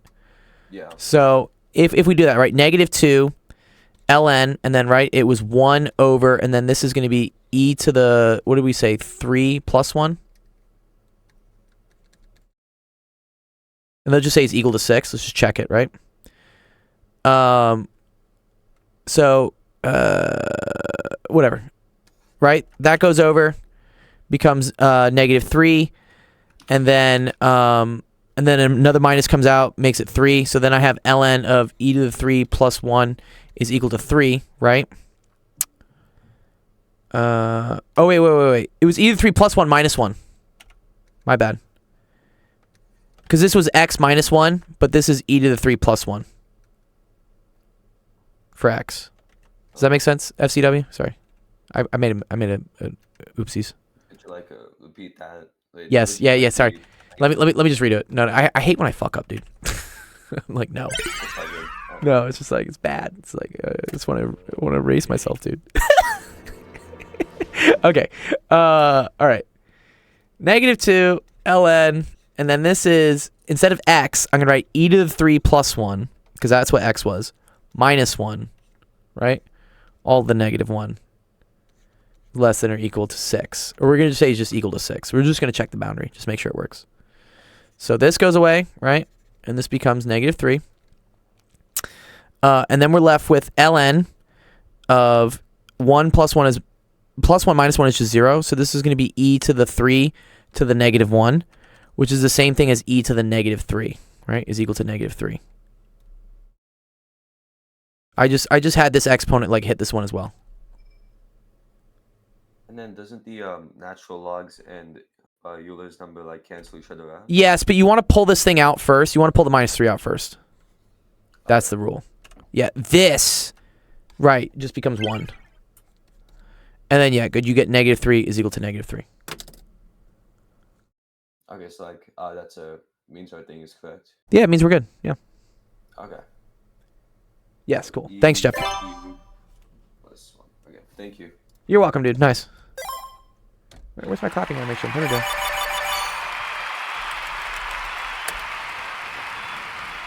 Nice. Here, I'll take a screenshot and send it to you so you can have it, FC. It's a good question. Or FCQ, whatever. FCW. Lots of questions today.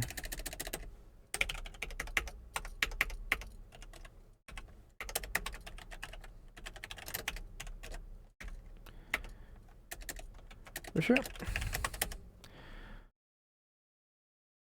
Okay, cool. Great, great, great. All right, let's see. Yes. Taco, let's do yours. You are next.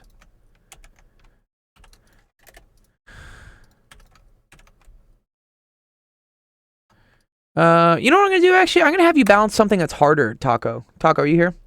Yeah, thanks, Jeff, for being you're my guardian angel, dude. For all my math mistakes I'm making today. I got an interview tomorrow morning with Khan Academy, actually, for maybe a physics content associate role. So I need my brain to be, like, working tomorrow. The weekend just, like, throws me for a loop. You're nitpicker.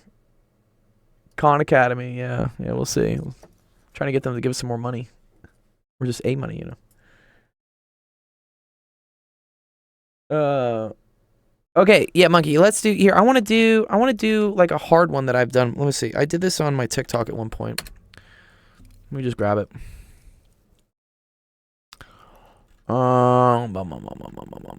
Where was it? It was a chemistry question. All right, shake frag. Here we go. This is what I want. Here's some tips for balancing chemical equations. Okay, cool. All right. Let me grab this.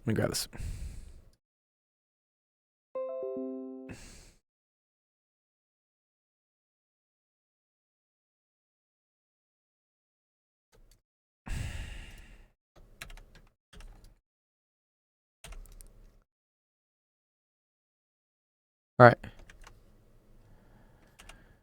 C8 H18 plus O2 goes to CO2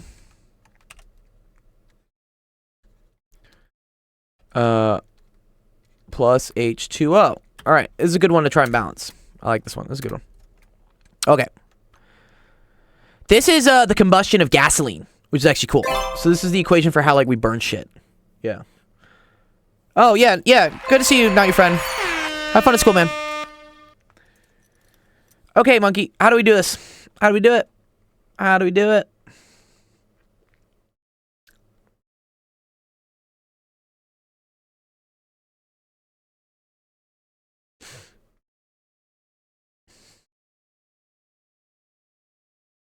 Where'd he go?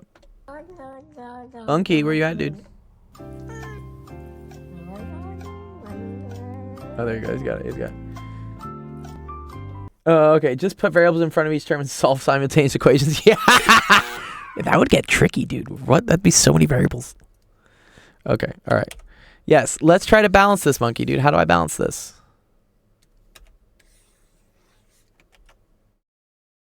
What's up, Obama? What's up, my guy, dude? Oh, you sent me what you've been doing. Oh, yeah. Let me look at what you've been doing. Oh, trig identities. Yeah, okay, cool. Yeah, I'm going to give you a harder one, Obama, after this.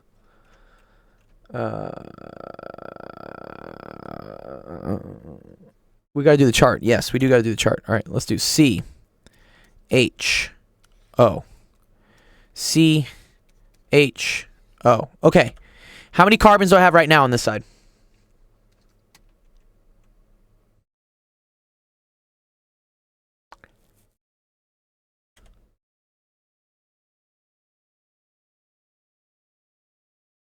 Eight.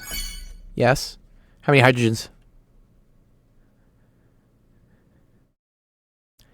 18. Good. What about oxygens? 2. Good.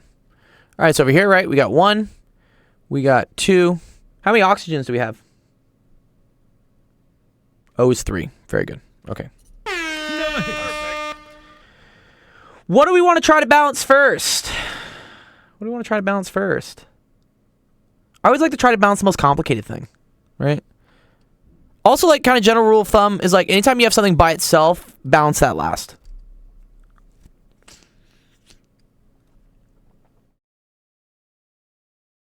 So let's try to maybe balance the carbons, okay? I have 8 carbons over here. What do I need to do over here to get 8 carbons?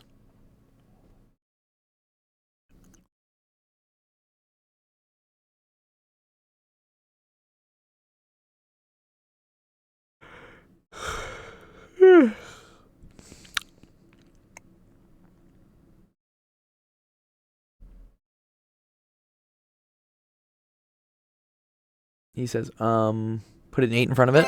Yeah, very good. Okay, cool. Nice. Okay, I'm going to put an 8 in front of there. So let's see what that changes. If I put an 8 in front of here, okay? Now I have 8 here. But, ooh, something's going to change, right? Number of oxygens. Right? Now, how many oxygens do I have now?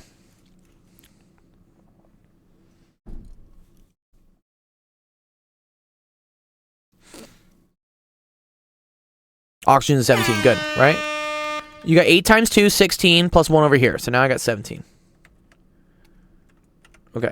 So now we got 17. Okay. Remember that the oxygen is by itself over here, so let's balance that last. I'm not even going to try to balance this yet. Let's balance the other thing. Let's balance the hydrogens. Okay, how do I balance the hydrogens?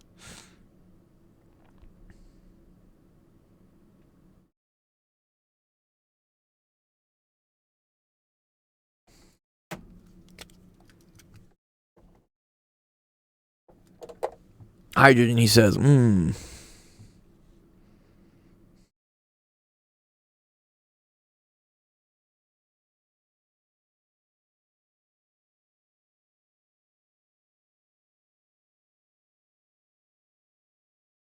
Put a 9 in front. I agree. Let's do it. Let's put a 9 in front of here. So now we have 18 hydrogens. Cool. This is good. Nice. These are good. These are good. Okay, but what's happening to oxygen, dude? Oxygen's getting out of control, right? How much oxygen do we now have?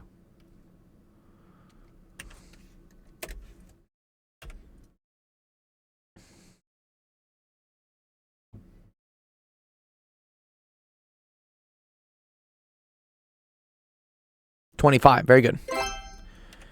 We have 25 oxygens. Okay, good. All right. So, what I want to do is I want to balance this, right? And luckily, okay, we saved the best for last, right? We saved the oxygen for last. Now, anytime I start putting numbers in front of this, it's only going to change the oxygen, which is good. It's tricky, right? Yeah, because, like, what would I want to put in front of the oxygen here?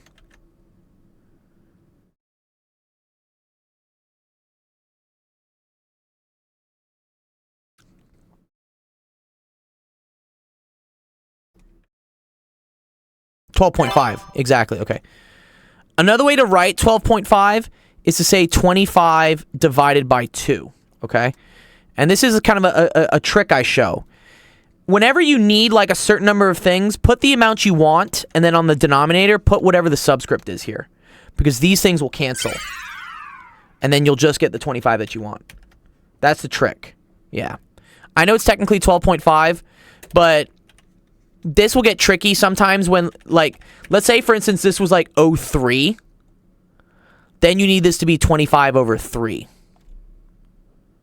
Okay, in order for these to cancel. Does that make sense?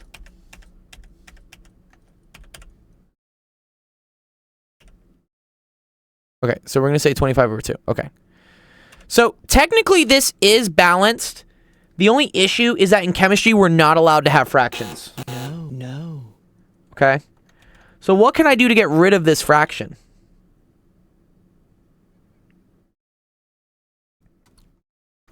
It's kind of cool. It kind of works the same way as if we had, let's say we had x plus like 3/2 y is equal to like, I don't know, 6.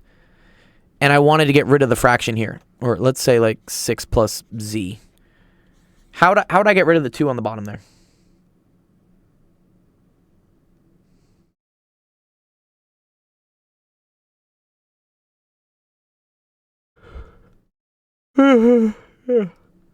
Decimal? No. Look what happens. What if I multiply everything here by 2? See how this becomes 2x, and then the 2 cancels the 2 here, so we get plus 3y, and then this would be 12 plus 2z.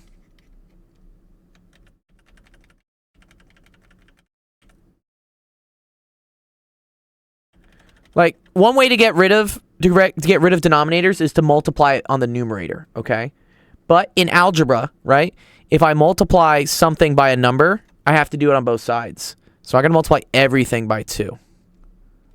Okay? So this now gives me, right, 2C8H18, 20 plus 25O2 goes to 16CO2 plus 18H2O, and you're done.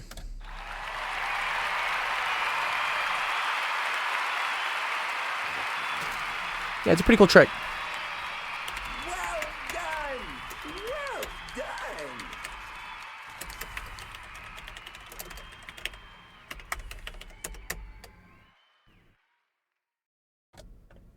Yeah, nice. Yeah, so this is important. You'll get to this when you start doing chemistry. But yeah, it's a good skill to know. Okay, cool. Obama, you're in the chat, so I'll help you out right now. What's up? Yeah, good job, monkey.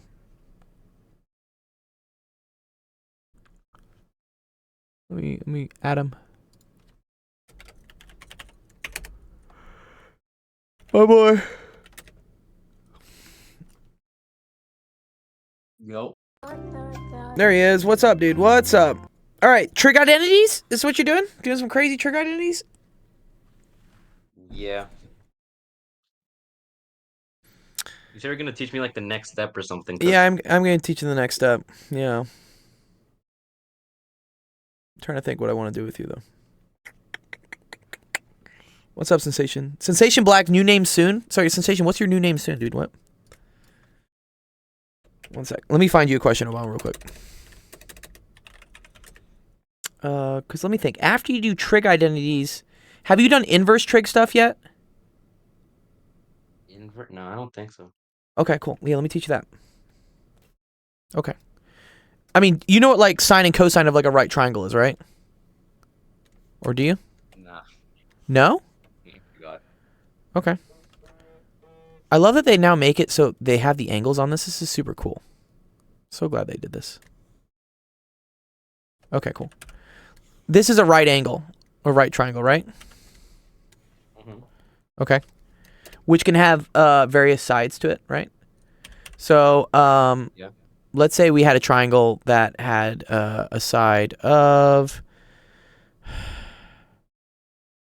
let's say a side 1 here, a side 2 here, and a side square root of 3. Or actually, let's say I don't know what the side is. Let's say I just don't know what it is. Okay. But I do know that the angle here is 30 degrees. Actually, here, let's make it a little bit more fun. Let's just say it's 4 and 8. Okay. You can use these things, sine, cosine, tangent, whatever, to figure out what the missing side is. Okay? Yeah. All right. What you learn is that, right, sine is equal to opposite over hypotenuse. Cosine is equal to adjacent over hypotenuse. And tangent is equal to opposite over adjacent. Okay? These are probably words you're like, what the fuck are these things, dude? right? That's SOHCAHTOA, right? SOHCAHTOA. Perfect. Okay, so you've heard of SOHCAHTOA at least, yeah? But you've never used it? No. I swear I've done this, but this was like last year, and I forgot everything about this last year. Okay, good. Then we're gonna do a good review because like you're gonna need this for when we do more stuff. Okay. Okay. If this is my 30-degree angle here, right? Which side here is the hypotenuse? The one that's how to say it? The 8. The 8. Yeah, good. The 8. Yeah, you can just say the number. Okay, that's the hypotenuse. Which one's the opposite? 4. Good. Which one's the adjacent? The question mark. We don't know. Yes, good. Okay, cool. All right. So, if I'm trying to figure out this adjacent, right, this missing side, I can use these trig functions to figure out what it is. Okay? Here, I forgot to put an angle in there. Okay. Which one do you want to use? Is it sine? Yeah. Well, no, not sine. Because what are we missing? Why? What are we missing? Because we're missing the adjacent. Adjacent, right? See how adjacent isn't in here at all? Yeah. Yeah, you want to use one of the trig functions that has the thing you're looking for.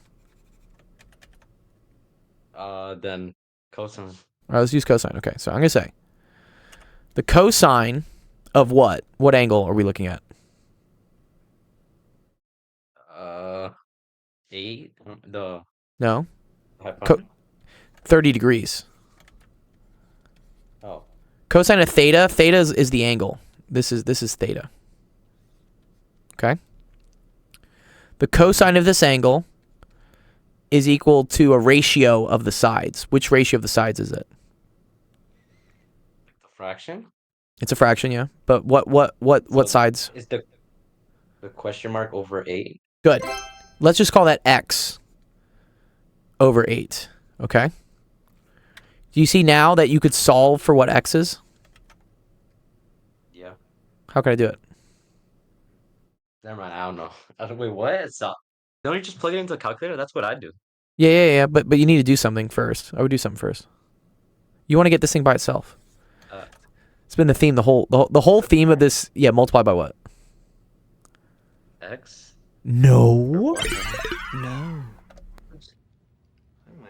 What? God. Bro, what? Wait, what are we trying to get rid of? X or 8? We're trying to get rid of 8. I want x. I want to get x. 8 multiplied by 8. Multiply by 8. Yes, there you go, dude. Okay, multiply by 8. Cool. The other way, like, if you want to do this, dude, bro, think about, like, the butterfly method, right? Is it, like, this shit or something, right? It's like, I'm a butterfly. You ever seen that? Okay. I don't know. Okay, whatever. Yes, you just multiply by 8, Obama, right? Cool. All right. So then I get that x is equal to 8 cosine of 30 degrees, right? Perfect. Yeah. And that's something you can put in your calculator. It turns out that the cosine of 30 degrees is the square root of 3 over 2. So this is 8 square root of 3 over 2. Which ends up becoming what? What? Yo, I don't know. 8 square. What? Well, can you simplify that? Okay, so here. This comes from the unit circle. Do you remember this fucking mess, right? This thing? Like with all the... Sadly. Yeah, right? Yeah. Whatever, this thing? Yeah. If you look up the cosine... Memory. Well, I implore everyone to watch my TikTok videos on these because I've explained it so many times. Maybe I need to make a new one for people. You know? We'll make like a cosine tangent one. Yeah. Where did I do it? I had it here. Here. It was like, yeah. Here's like the special trig functions. Yeah, these. I teach basically like how to do anything with the unit circle without like memorizing all this like I mean this shit like sucks, dude, like, right? Tangent r at 30, 45 and 60 degrees. So a lot of times teachers will ask you to memorize some dumb unit circle. Yeah, fuck this, dude. This thing sucks, right? No one wants to memorize this thing. This thing sucks. Where you only have to memorize 2 triangles. Go watch the video. The 45, 45, 90 triangles. All you have to know are two triangles. Once you know the 2 triangles, you can do all this stuff in your head. It's so super easy. Do you still have to do that? Do you like relearn that in pre? Because like pre-calc just feels like another algebra, just a little added on. That's all. No, Is it so just what? that, basically? So what pre-calc is doing is it's getting you ready for calculus, which means in calculus you need to know that the cosine of 30 degrees is square root of 3 over 2. You have to know that. It's just like it's important. That's why they're running you through it again, because they want you to have the the basic skills to do calculus. It's like, let's say that you wanted to go watch some anime, but you don't have any headphones. Like, how the fuck are you gonna watch anime? Right? I mean, unless you like the subtitles, I guess, or something. I don't know, but meh. Yeah. So there's minimum things you need in order to be able to do stuff. Yeah. Okay. Yeah. Okay. Cool. All right. Yeah, I do subtitles all the time. Yo, I'm just setting my classes this week, so. Oh, okay. Good. Let's set them. What were you saying, Sensation Dude? What's up? What's up, my guy? So I was just saying, I need subtitles all the time. I need subtitles all the time. Yeah. Yeah. You would expect my Japanese to be good considering how long I've been learning it, but no, I need subtitles. Have you been to Japan, Yeah, Sensation? once. What's the new name, dude? What's your new name coming in? What's the new name, bro? I haven't decided yet. But tell us, why are you leaving Sensation Black behind? I kind of like Sensation Black. Because it's been taken and I need something unique. Oh, it's been taken by what? By like Twitch? It's no Sensation Black is a rave thing in Central Europe somewhere. Dude, what? I need to look this up, dude. You said rave thing in Central Europe. You got my attention. Or is it Northern Europe? Sensation Black is a darker hardstyle and hardcore like techno thing in Amsterdam. Oh hell yeah, dude. I'm not the biggest fan of hardstyle, but oh wow. Wait, formerly known as Sensation Black. Yeah, still taken. Still taken? It's now called Sensation White. It reminds me of like Gandalf the Grey, Gandalf the White. You remember that? Okay. I digress. Okay, Obama. Yeah, you in pre-calc, you're going to learn. And please just, those videos I post, that's how you do it. This is how you know it's the square root of 3 over 2. So this gets you 8 times the square root of 3 over 2. Okay? And then I ask you, like, how do you simplify this? You can simplify this. Do you know how to simplify? This is just multiplying fractions, Obama. 8 over 1? Well, 8 over 2 does not turn into 8 over 1. No. Do you put 8 over 1? Like. Oh, like put a 1 this. over Yes, yeah. Okay, 100? sure. Yeah. Okay, but I can still simplify this, right? See how it's 8 times something divided by 2? What is that going to give you? Yeah. Yeah, what does that give you? 8 times. Wait, what? Can you say it again? 8 times something divided by 2. 12? No. Okay, so watch. I can flip the orders of these things, right? Do you know how, like, you know that A times B is equal to B times A? Yeah. Right? Okay. And when I multiply fractions, right? You see how I do this times this over this times this? Yeah. I'm going to flip these. So it's 2 times 1. Does this maybe help you out a little bit? A little, yeah. Okay. What does this simplify to? Do you see how, like, this maybe like simplifies to something? 4 times square root 3? No.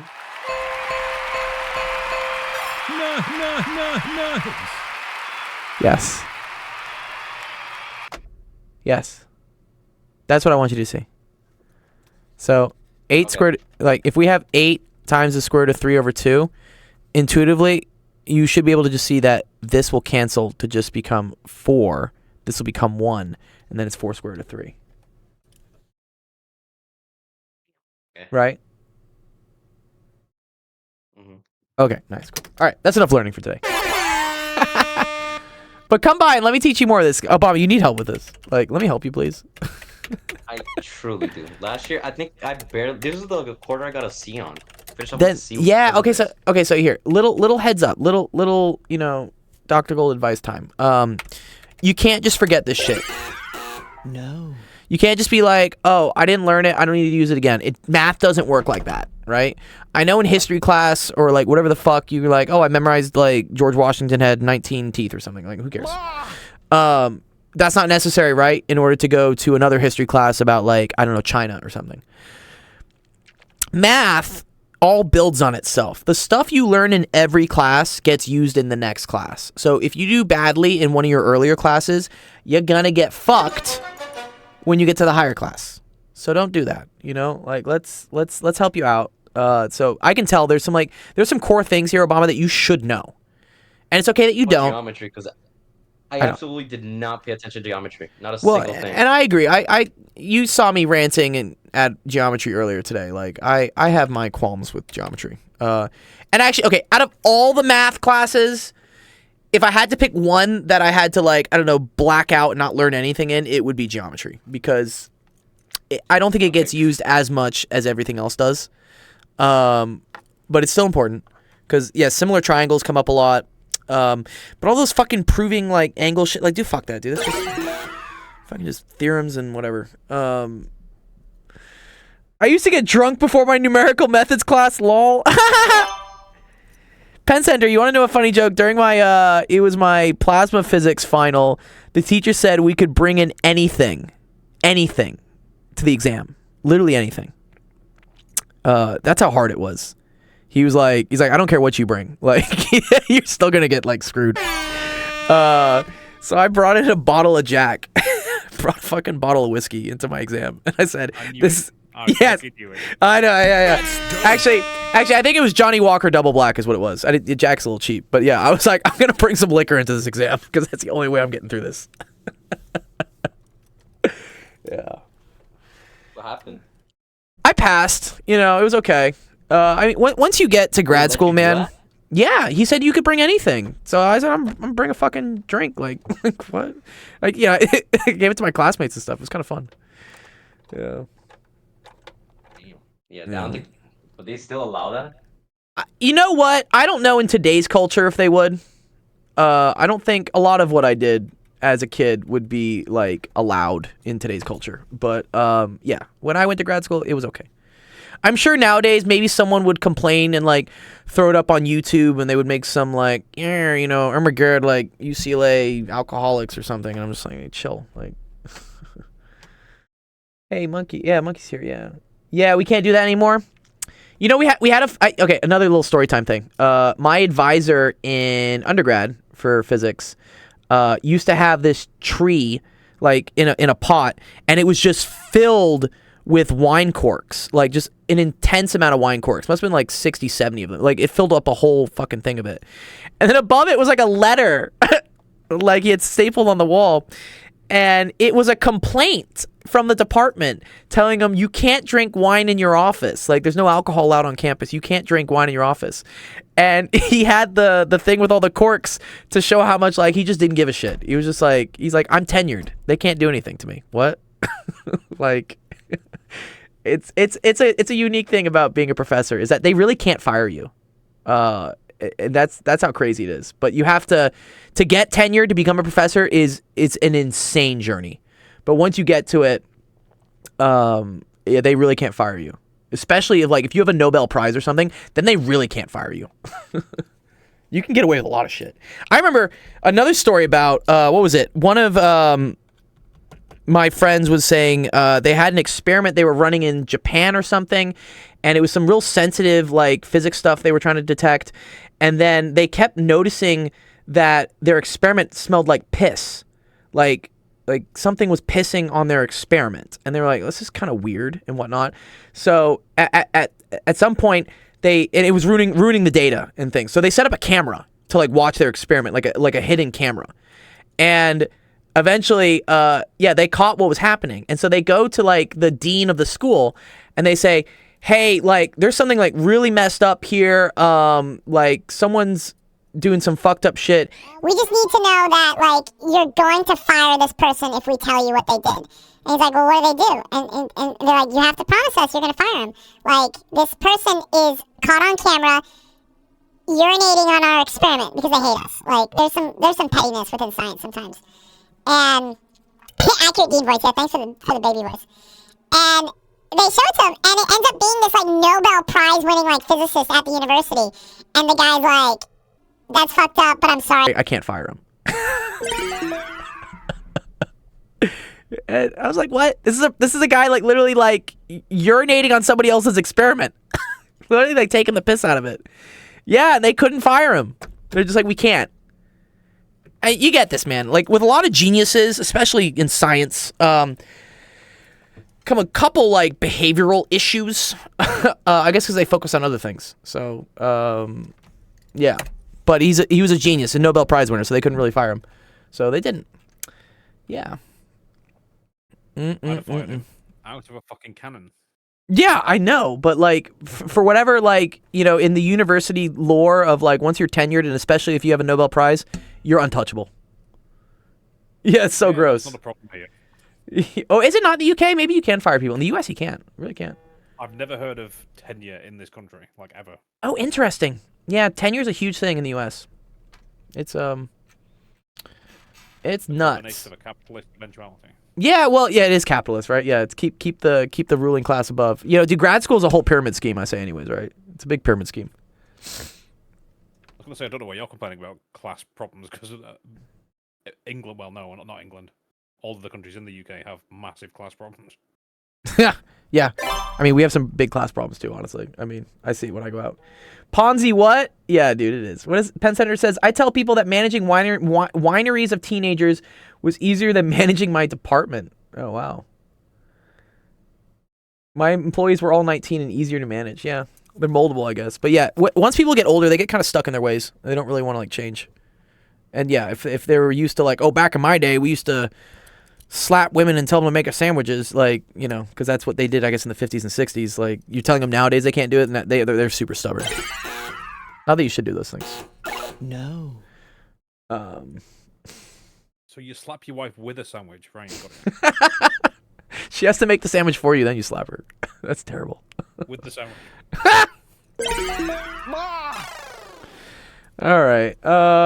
Who else am I doing? Whose question am I doing? Okay, we got a couple people here. I got Noise, I got Doggy, and I got Ethan. Okay, so here. Noise is asleep. So Doggy or Ethan, whoever shows up first, I'll do their question. Just a quick one. What's up? What's up, Sensation? At the moment, I'm doing 3-dimensional trigonometry. Okay, cool. What's good? What's the point? What's the point of what? Of 3D trig? Well, what's the point in like finding the center of a fucking cube or something? Oh no, that's cool. No, I got you, bro. A lot of it has to do also with like center of mass, right? You know. So if you know, if you have like a 3D shape or something that's, you know, like, I don't know, something weird or whatnot, and you want to know where's like the balance point, then you need to know where the center is, right? That's an important thing for it. I mean, trig is important for finding dimensions, for finding angles, and then a lot of things we do in life for 3D. So that's how that works. How does putting ice in a deep fryer work? Like for the reaction? I don't know. It probably just melts the shit out of it. There's actually a cool thing about that. I'll show you a video later about that. All right, Doggy, what's up? Sublimation. Yeah, because it goes from solid to gas really quickly, right? Yeah. Yes. I mean, have you all seen the classic where like they throw boiling water out in ice and it instantly turns into snow? That's a cool that's a physics thing right there. Okay. Doggy says, describing linear motion on graphs, objects traveling on a straight line. Okay, cool. Do you want to come up and speak, dogs? Do you got a mic or something? Or you can chat if you want, or talk. Yeah, talking's cool. Whatever you want to do. I assume you're doing like velocity graphs and position graphs, probably, right? Describing linear motion, object traveling on a straight line. Okay. Well, let's think about that. Let me find an example question for you, Doggy. Yeah, Sam, I don't think it's a reaction putting ice in a deep fryer, because a reaction means there needs to be a chemical change. I think the water just changes state. I'm pretty sure. Water I don't think reacts with oil. It doesn't even mix with it.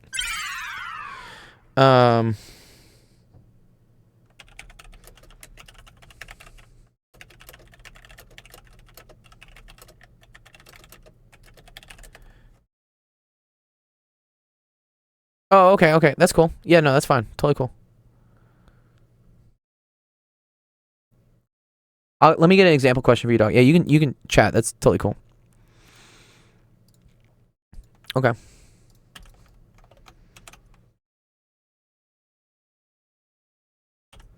All right. I do know it. Of course, this is physics. Okay. So here's an object, okay? And this is a graph of its position as a function of time. Does that make sense there, doggy? Dog. I'm just going to call you dog, dude, because doggy sounds kind of weird. What, here, doggy. You want a fucking treat? Yes, okay. Here's a graph that shows the position of something as a function of time. Okay, so for instance, as like my clock moves forward, right, in time, like as I'm watching my clock, this graph tells me what the position of something is. So for instance, at time equals 0, it's at position 0, right? At time equals 1, it's at position 2. At time equals 2, it's at position 4. At time at position 3, at time equals 3, it's still at 4, right? And then, so here, if we wanted to like kind of like show what this looks like on a number line, let's do that. Let's do like 0, 1, 2, 3, 4, right? And then here, let me take a ball. Okay. So at t equals 0, right? When you're at 0 seconds, it's here, right? After 1 second, it's moved here. After 2 seconds, it's moved here. And then in between 2 seconds and 3 seconds, it just chills, right? So it doesn't go anywhere. And then at 4 seconds, right, from 3 to 4, it moves back to 2. So really, it kind of does this, right? It goes like, it hangs out here, and then it does that. That's what the motion of it is, okay? A way to think about this, right, is like in terms of the velocities of it, right? So this is a graph of x versus t. The other graph that you're usually going to have to make is going to be a graph of velocity versus time, okay? Versus time. All right, let me use a different. Let me use black. Sorry, this is not coming out too well.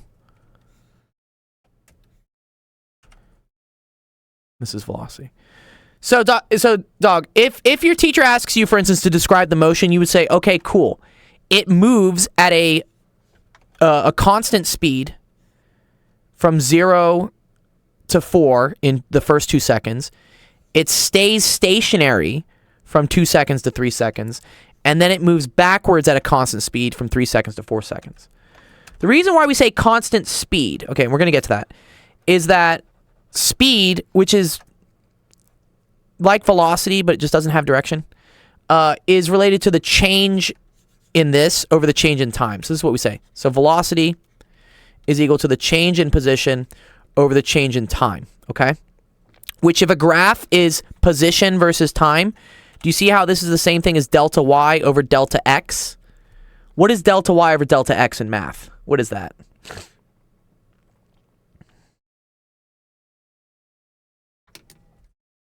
People messaging me like crazy. Stop.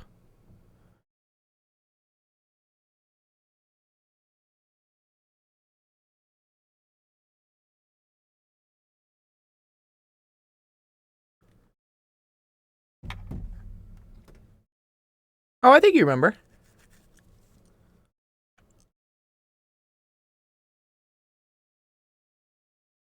I feel embarrassed if I get it wrong. No, bro, don't. Okay. Another sidestep. Okay. Don't ever feel embarrassed about like not knowing something. That's what I'm actually trying to do with this. This is what office hours is, and I get it. Like, you don't want to raise your hand in class because you don't want to look stupid, right? But that's not real. If you don't understand what it is, like, I guarantee you no one else fucking knows what it is either. They're just all too scared to ask. And this is why this is online. It's anonymous. Your name is obviously not actually Doggy. So don't feel embarrassed. You can ask whatever you want, you know? It's more important that you learn than you, like, keep your ego up of, like, oh, I'm smart. I had the same problem when I was your guys' age. Don't worry. I never wanted to ask questions in class because I felt like an imposter. I was like, I don't know how I even got to like this level in physics. Like, I must be like just really faking it. And if I show that I don't know it, they're going to know I'm stupid. So yeah, dude, I get it. That's what office hours is for. Office hours in college is when instead of asking in the class, you go to the professor's office and you ask him one-on-one. And it's supposed to be better because, you know, you don't feel as embarrassed because there's not really many kids at office hours usually. I wouldn't go to it just because I was lazy, but also I didn't want the professor to know I was stupid. Which is also dumb. Like your professor will know you're stupid when you don't get it on the exam. You might as well fix that first by, you know, getting help from them, you know. And there's no such thing as stupid. You just don't know it yet. Anyways, end rant. Yeah, what is delta y over delta x? If we're doing like a graph, right? Right? This is, right, delta y, this is delta x. What does that describe? It's a gradient. Yeah, that's a fancy word. It's just a slope. Slope.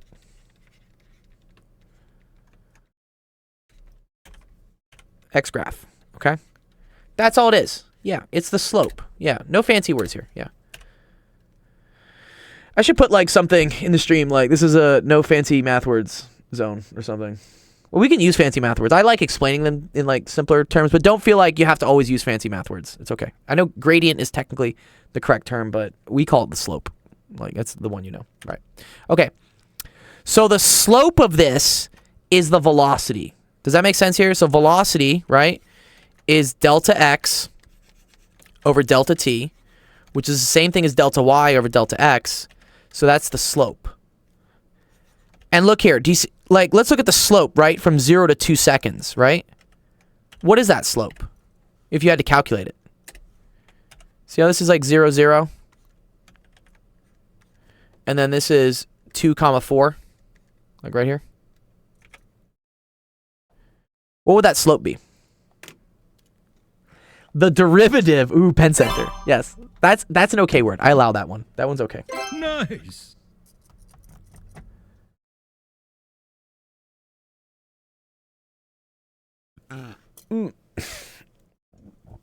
One second, let me do it. Yeah, good. Do it. Do it. I want you to do it. Oh, man. How long are we doing? Oh, 2 hours and 20 minutes.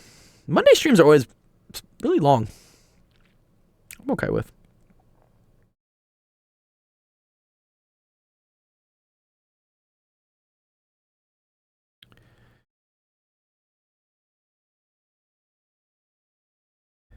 You got it, doggy. I know you do.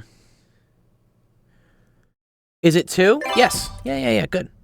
Because, yeah, what you did, right, is you did y1, or y2 minus y1, that's 4, over x2 minus x1, that's 2. So the slope is 2.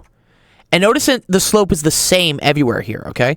So on my velocity graph, right, remember velocity graph's the slope of this. I'm going to go up here to 2, and I'm going to put a straight line from 0 to 2 in terms of time. So this is 1, this is 2, okay? So this right here, right? This is the velocity. The velocity from from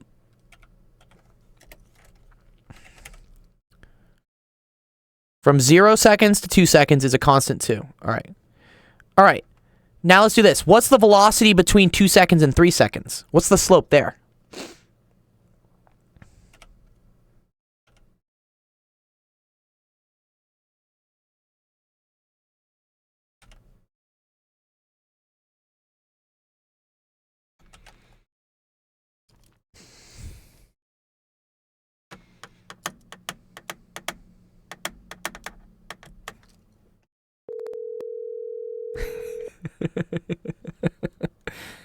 Yes, between 2 seconds and 3 seconds. Yeah. Between 2 and 3. So what's the slope? Yeah, the slope. Yeah, between here. Between here and here, dog. Does that make sense, dog? Like, what's the slope right here? The slope here we figured out right here. The slope here was equal to 2. What's the slope here?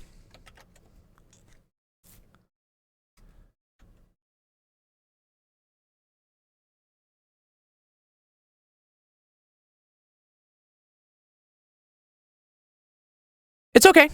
Okay. So slope, right, is the steepness of the curve. It's okay if you're confused. Don't worry. So see how this has a this has a steepness of 2, right? And if you ever want to find the slope, right, you just take 2 points. Is that how you found the slope? Did you do 4 minus 4? Sorry, 4 minus 0 over 2 minus 0? To find it from this point and this point? Yes, okay. Well then, if I want to find the slope here, dog, right? From this point to this point. Do you see how that's just 4 minus 4 over 3 minus 2? Which is just what?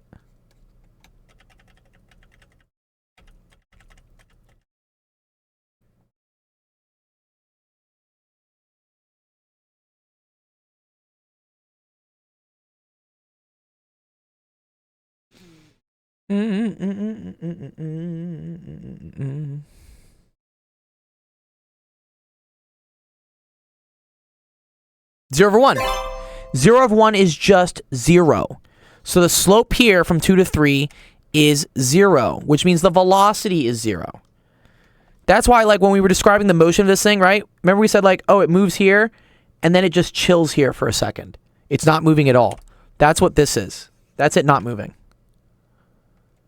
Does that make sense, dog? We got one last part left. One last part.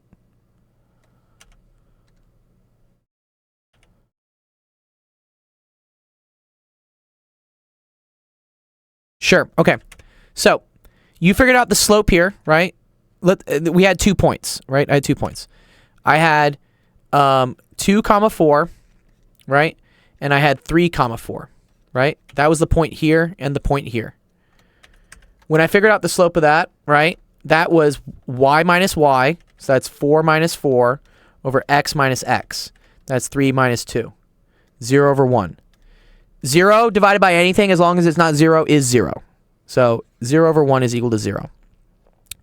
Which means the slope is 0, okay? Remember here that the slope of the position is the velocity. You may have also heard of slope described as the rate of change. Have you heard that before, like the rate of change? It's like how much this is changing when this is changing. So the amount that the position is changing divided by the amount the time is changing, like, so the amount of position per unit time that's changing, that's the velocity. That's how fast something is. So the slope of this is what this is. And so the slope here is 0, which means on my velocity graph, I'm going to put a line from 2 seconds to 3 seconds at 0.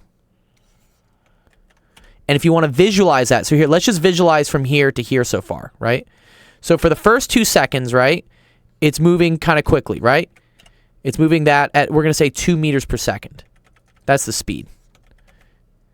Then, from 2 seconds to 3 seconds, right, it's just going to stop. It's just chilling here, right? That's from 2 to 3 seconds. Does that make sense? Okay. What happens during leg C? What's happening during C? What's happening to the position? Where's it going?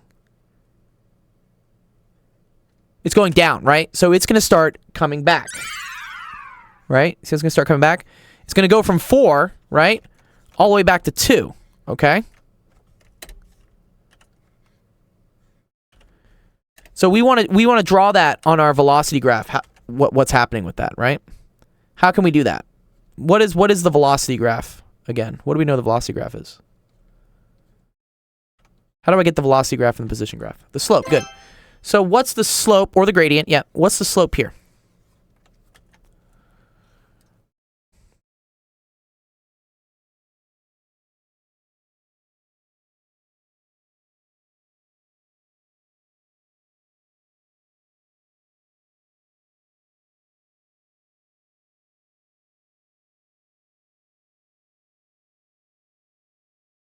If you ever get confused, right, you can always just take 2 points. Take 2 points on it, right? Let's take a point here. Let's take a point here, right? This point is 3 comma 4. This point is 4 comma 2. You can calculate the slope between 2 points. This is why, again, math always builds on itself. Is it 0 over 1? Close. A little closer. Okay. Remember, it's y minus y over x minus x. What does that get you? Close. Negative 2 over 1. 2 minus 4 is negative.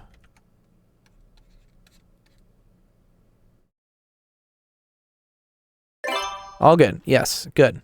So on my velocity graph here, right, between 3 and 4 seconds, I'm going to put a straight line at -1. Wait. Okay? And this should make sense because the velocity is negative because it's going the opposite direction, right? Instead of it, going more this way, it's coming back, right? Because it's coming back, right? That's why it has a negative velocity. Does that make sense? Yes? Cool. Awesome. Great. Good job, dude. That's dope.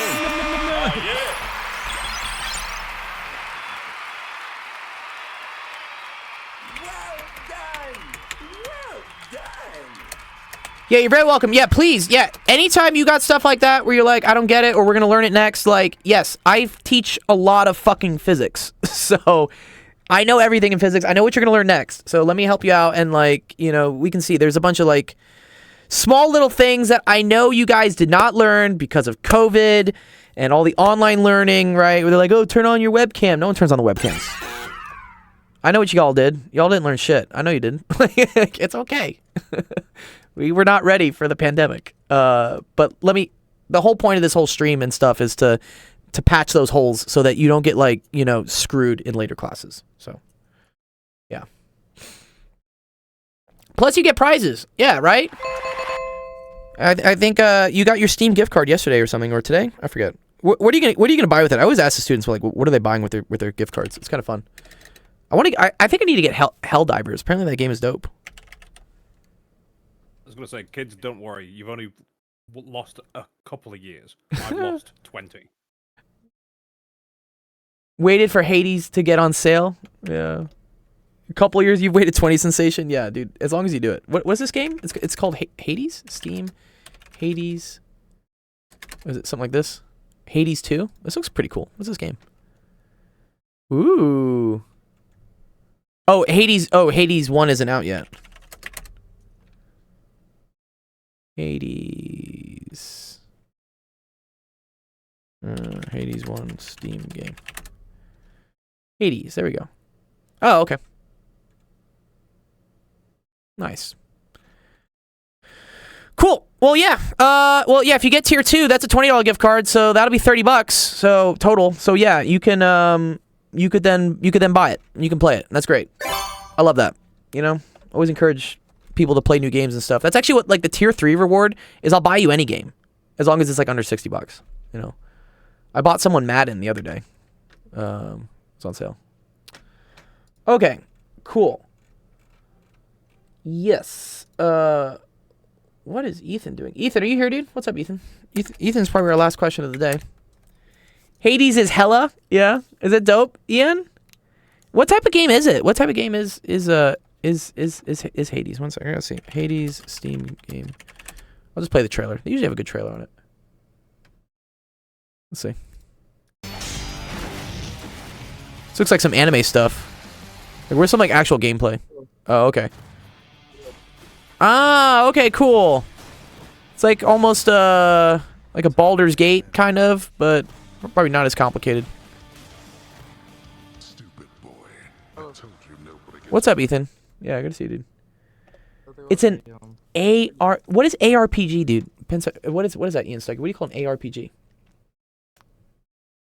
I might not have much time to do this because I have a lot of work to do. Okay. Do you need help with any of your work right now, or is none of it math and science?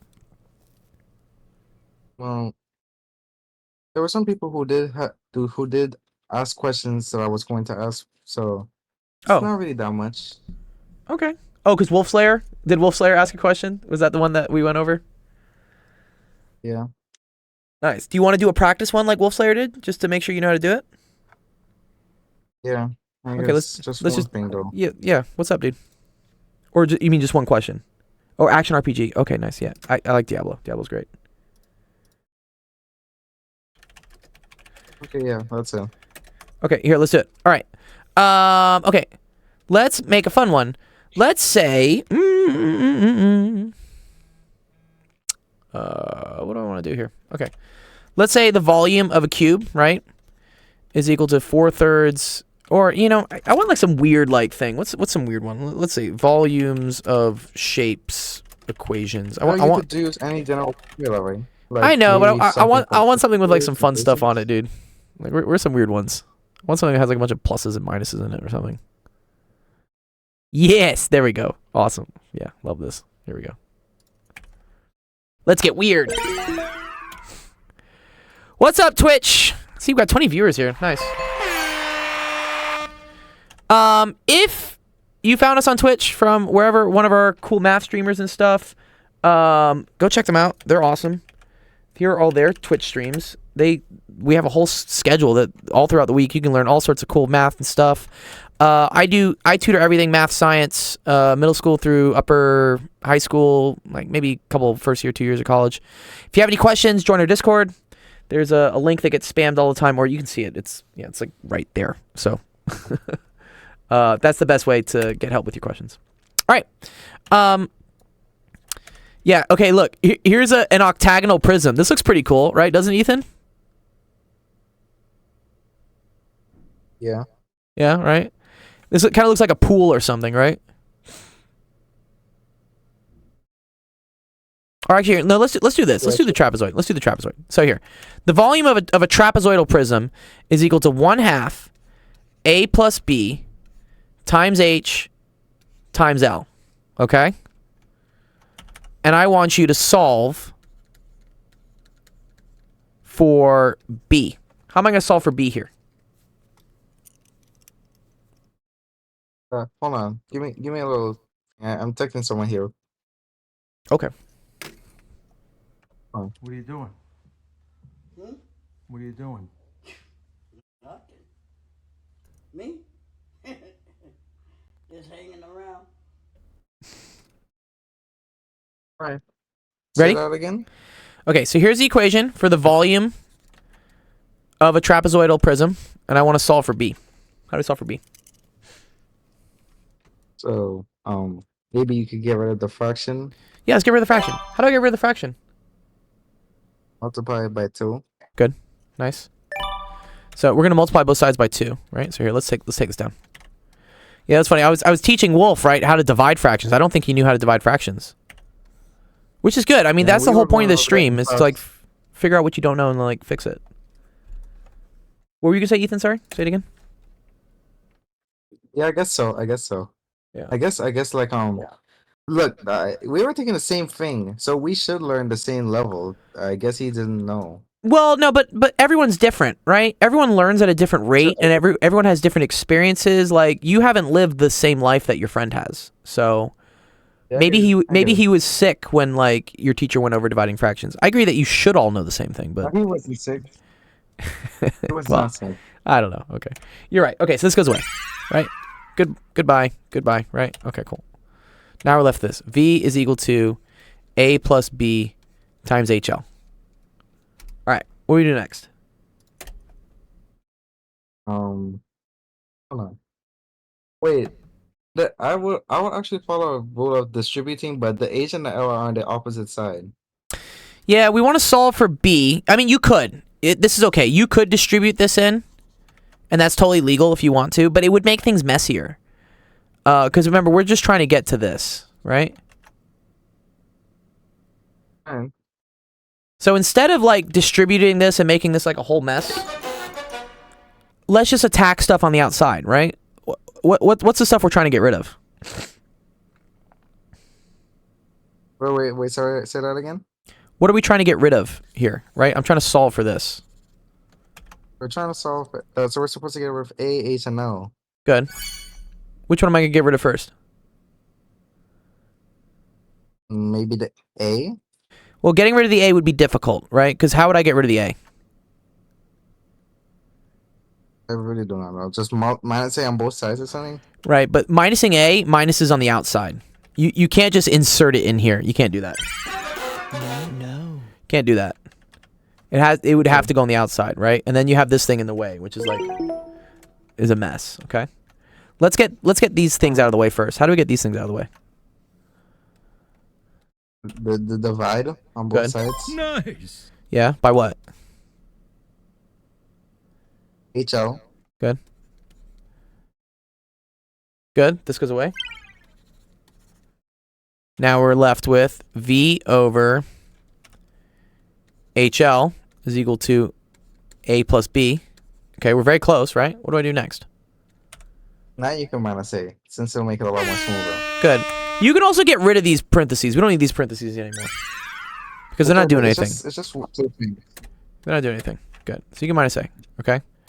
So now you get V over HL minus A is equal to B. Okay? Now, technically we are done. We did solve for B here, but your teacher wants you to like make this look nicer. They want it to make it look like it's one fraction. How would I do that? But wouldn't it be something like V over AHL? Close. Okay. So, what you want to do here, Ethan, right? Let's rewrite this as a fraction. How can I write A as a fraction?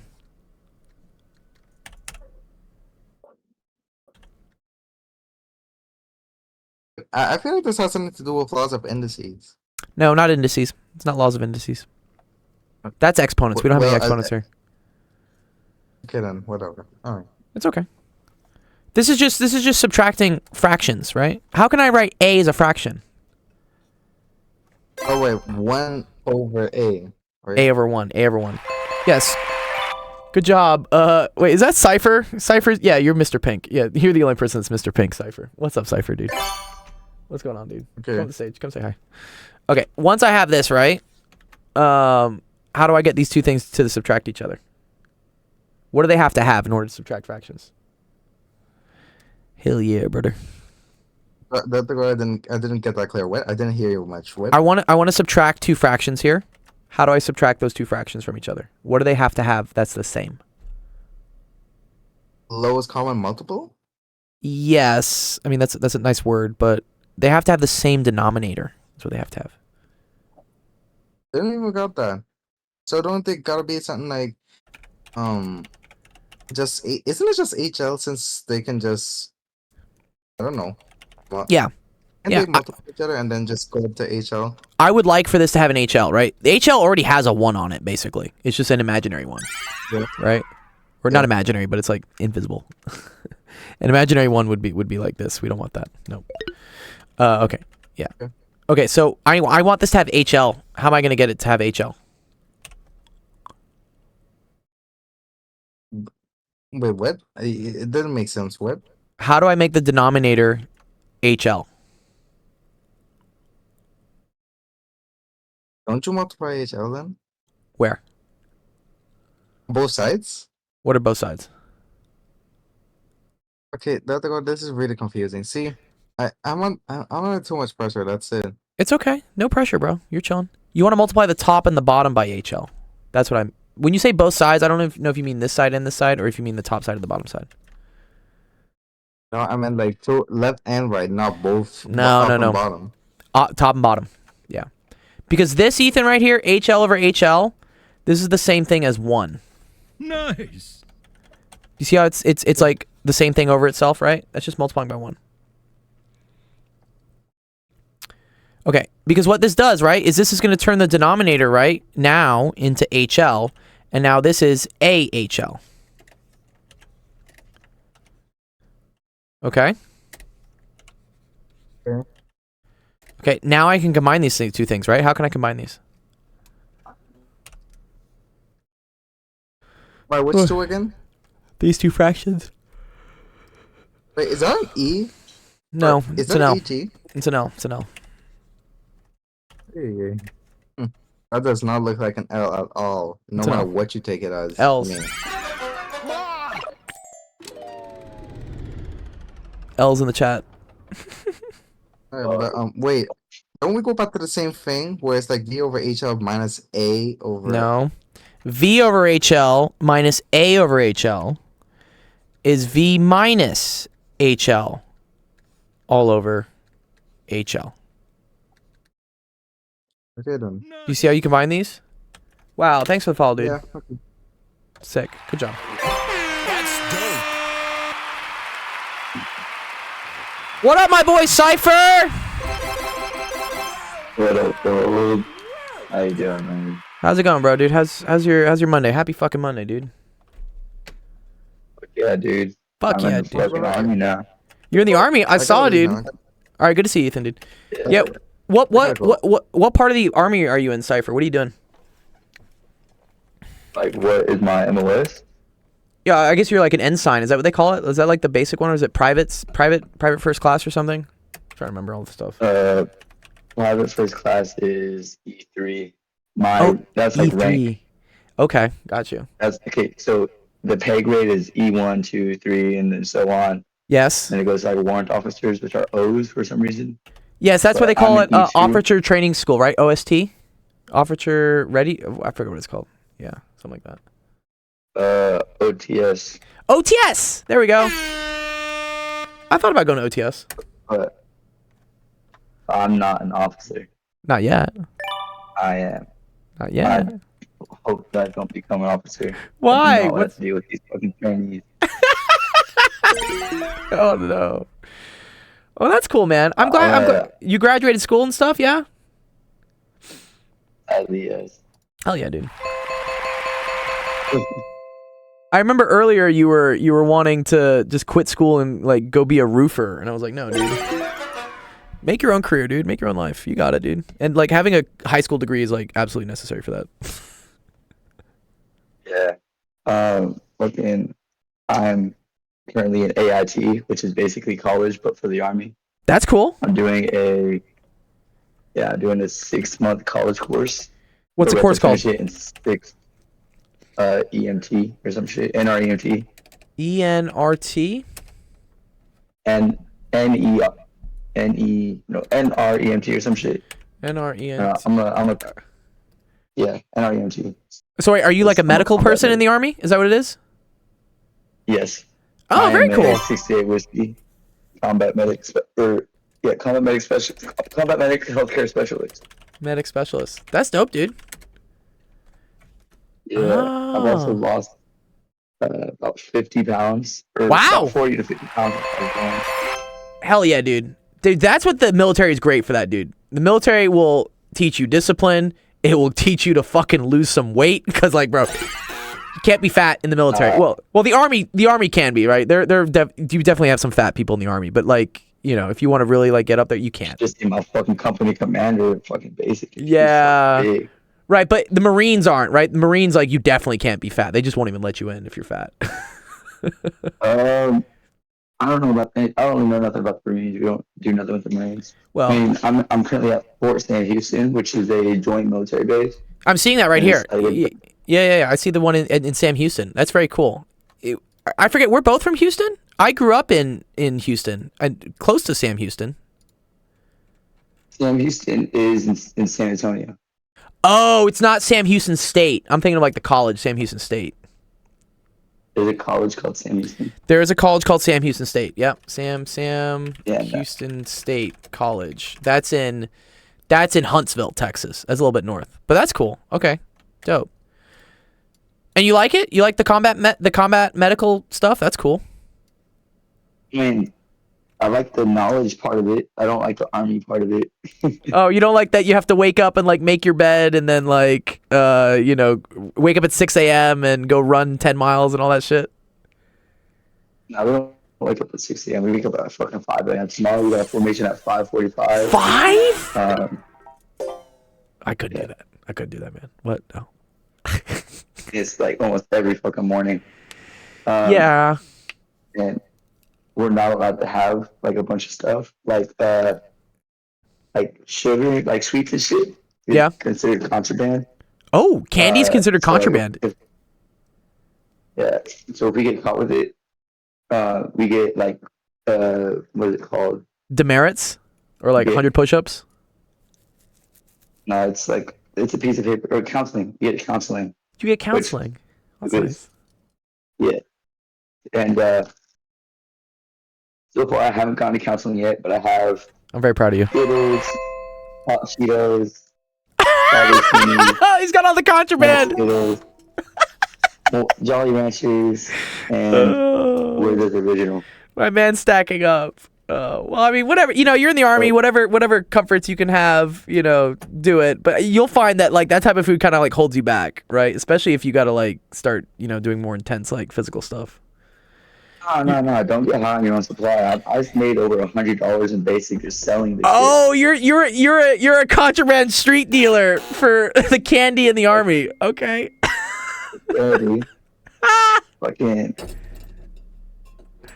I'm making bands off this shit. I'm glad, dude. As long as you're still hustling, I mean, what, you're losing 50 pounds. I'm happy for that. You're learning stuff as a combat medic. You're, you're educating yourself. We're luckily not at any serious wars. So, do you have like a deployment schedule? Are they going to put you somewhere after this? Considering everything that's currently going on in the world, then like, yeah, I'm most likely gonna get deployed somewhere. Like Middle East, probably. I'm guessing, right? We just keep fighting over there. Like Europe, probably like Russia and Ukraine is fighting. Okay. And then I heard something about Turkey, but I don't know nothing about that. Yeah, the whole world is a mess right now. So, and I know the Army's been having a lot of problems with recruitment, like getting people in. So they must appreciate you, you know. Fuck no, they don't. Fuck no, they don't. Well, they should. Anyways, okay, I gotta run, Cypher, dude. But that's super cool to hear from you, man, dude. Like, I love to see like where the students are going. I would love to like hear more about your story and stuff as it goes on. Please like come by the Discord and just like tell me what's going on. Like, I'll come by as often as I can. Awesome. I literally got out of formation like 20 minutes ago. Oh hell yeah, dude. I love that dude. He gets right out of formation and he comes to the Actual Education Twitch stream, dude. Fuck yeah, dude. That's dope. Nice. All right, stay safe, make a bunch of money, don't get shot. Cool, Syph? Sounds good. You too. Peace. All right, thank you everyone for coming to the Golden Hour, not Golden Hour, sorry, to Office Hours. Had a lot of fun learning with you guys. Big props to all our subscribers, Discord boosters, any students here that came by, ask questions. I love all you guys. Keep me relevant and stuff. I'm here to help. You found us on Twitch. Yes, come join the Discord. Yeah, I love you too, Cypher, dude.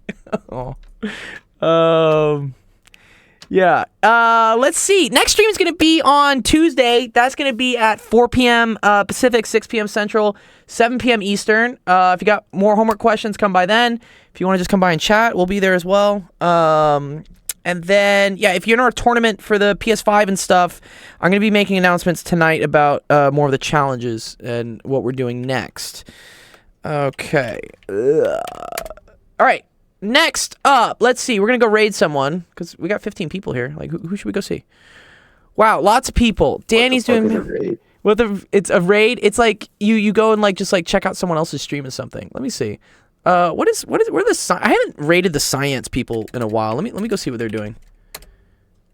Sometimes they do cool stuff. No, they're great, dude. I love the science guys, dude. Yeah, they're talking about volcanoes. Yeah, okay, cool. Yeah, let's go say hi to science. Yeah. Go say hi to science. They're cool people. Jinxie, no, we can't go watch Rainbow Six Siege. All right. Anyways, yeah. I need to get that game. It's 9 years old or something. But yeah, go say hi to the science people. Man. Go learn about volcanoes. And then I will see you guys tomorrow. I gotta go teach soon. Cypher, stay good, dude. It's great to hear from you, man. All right. Man. All right, peace, dude.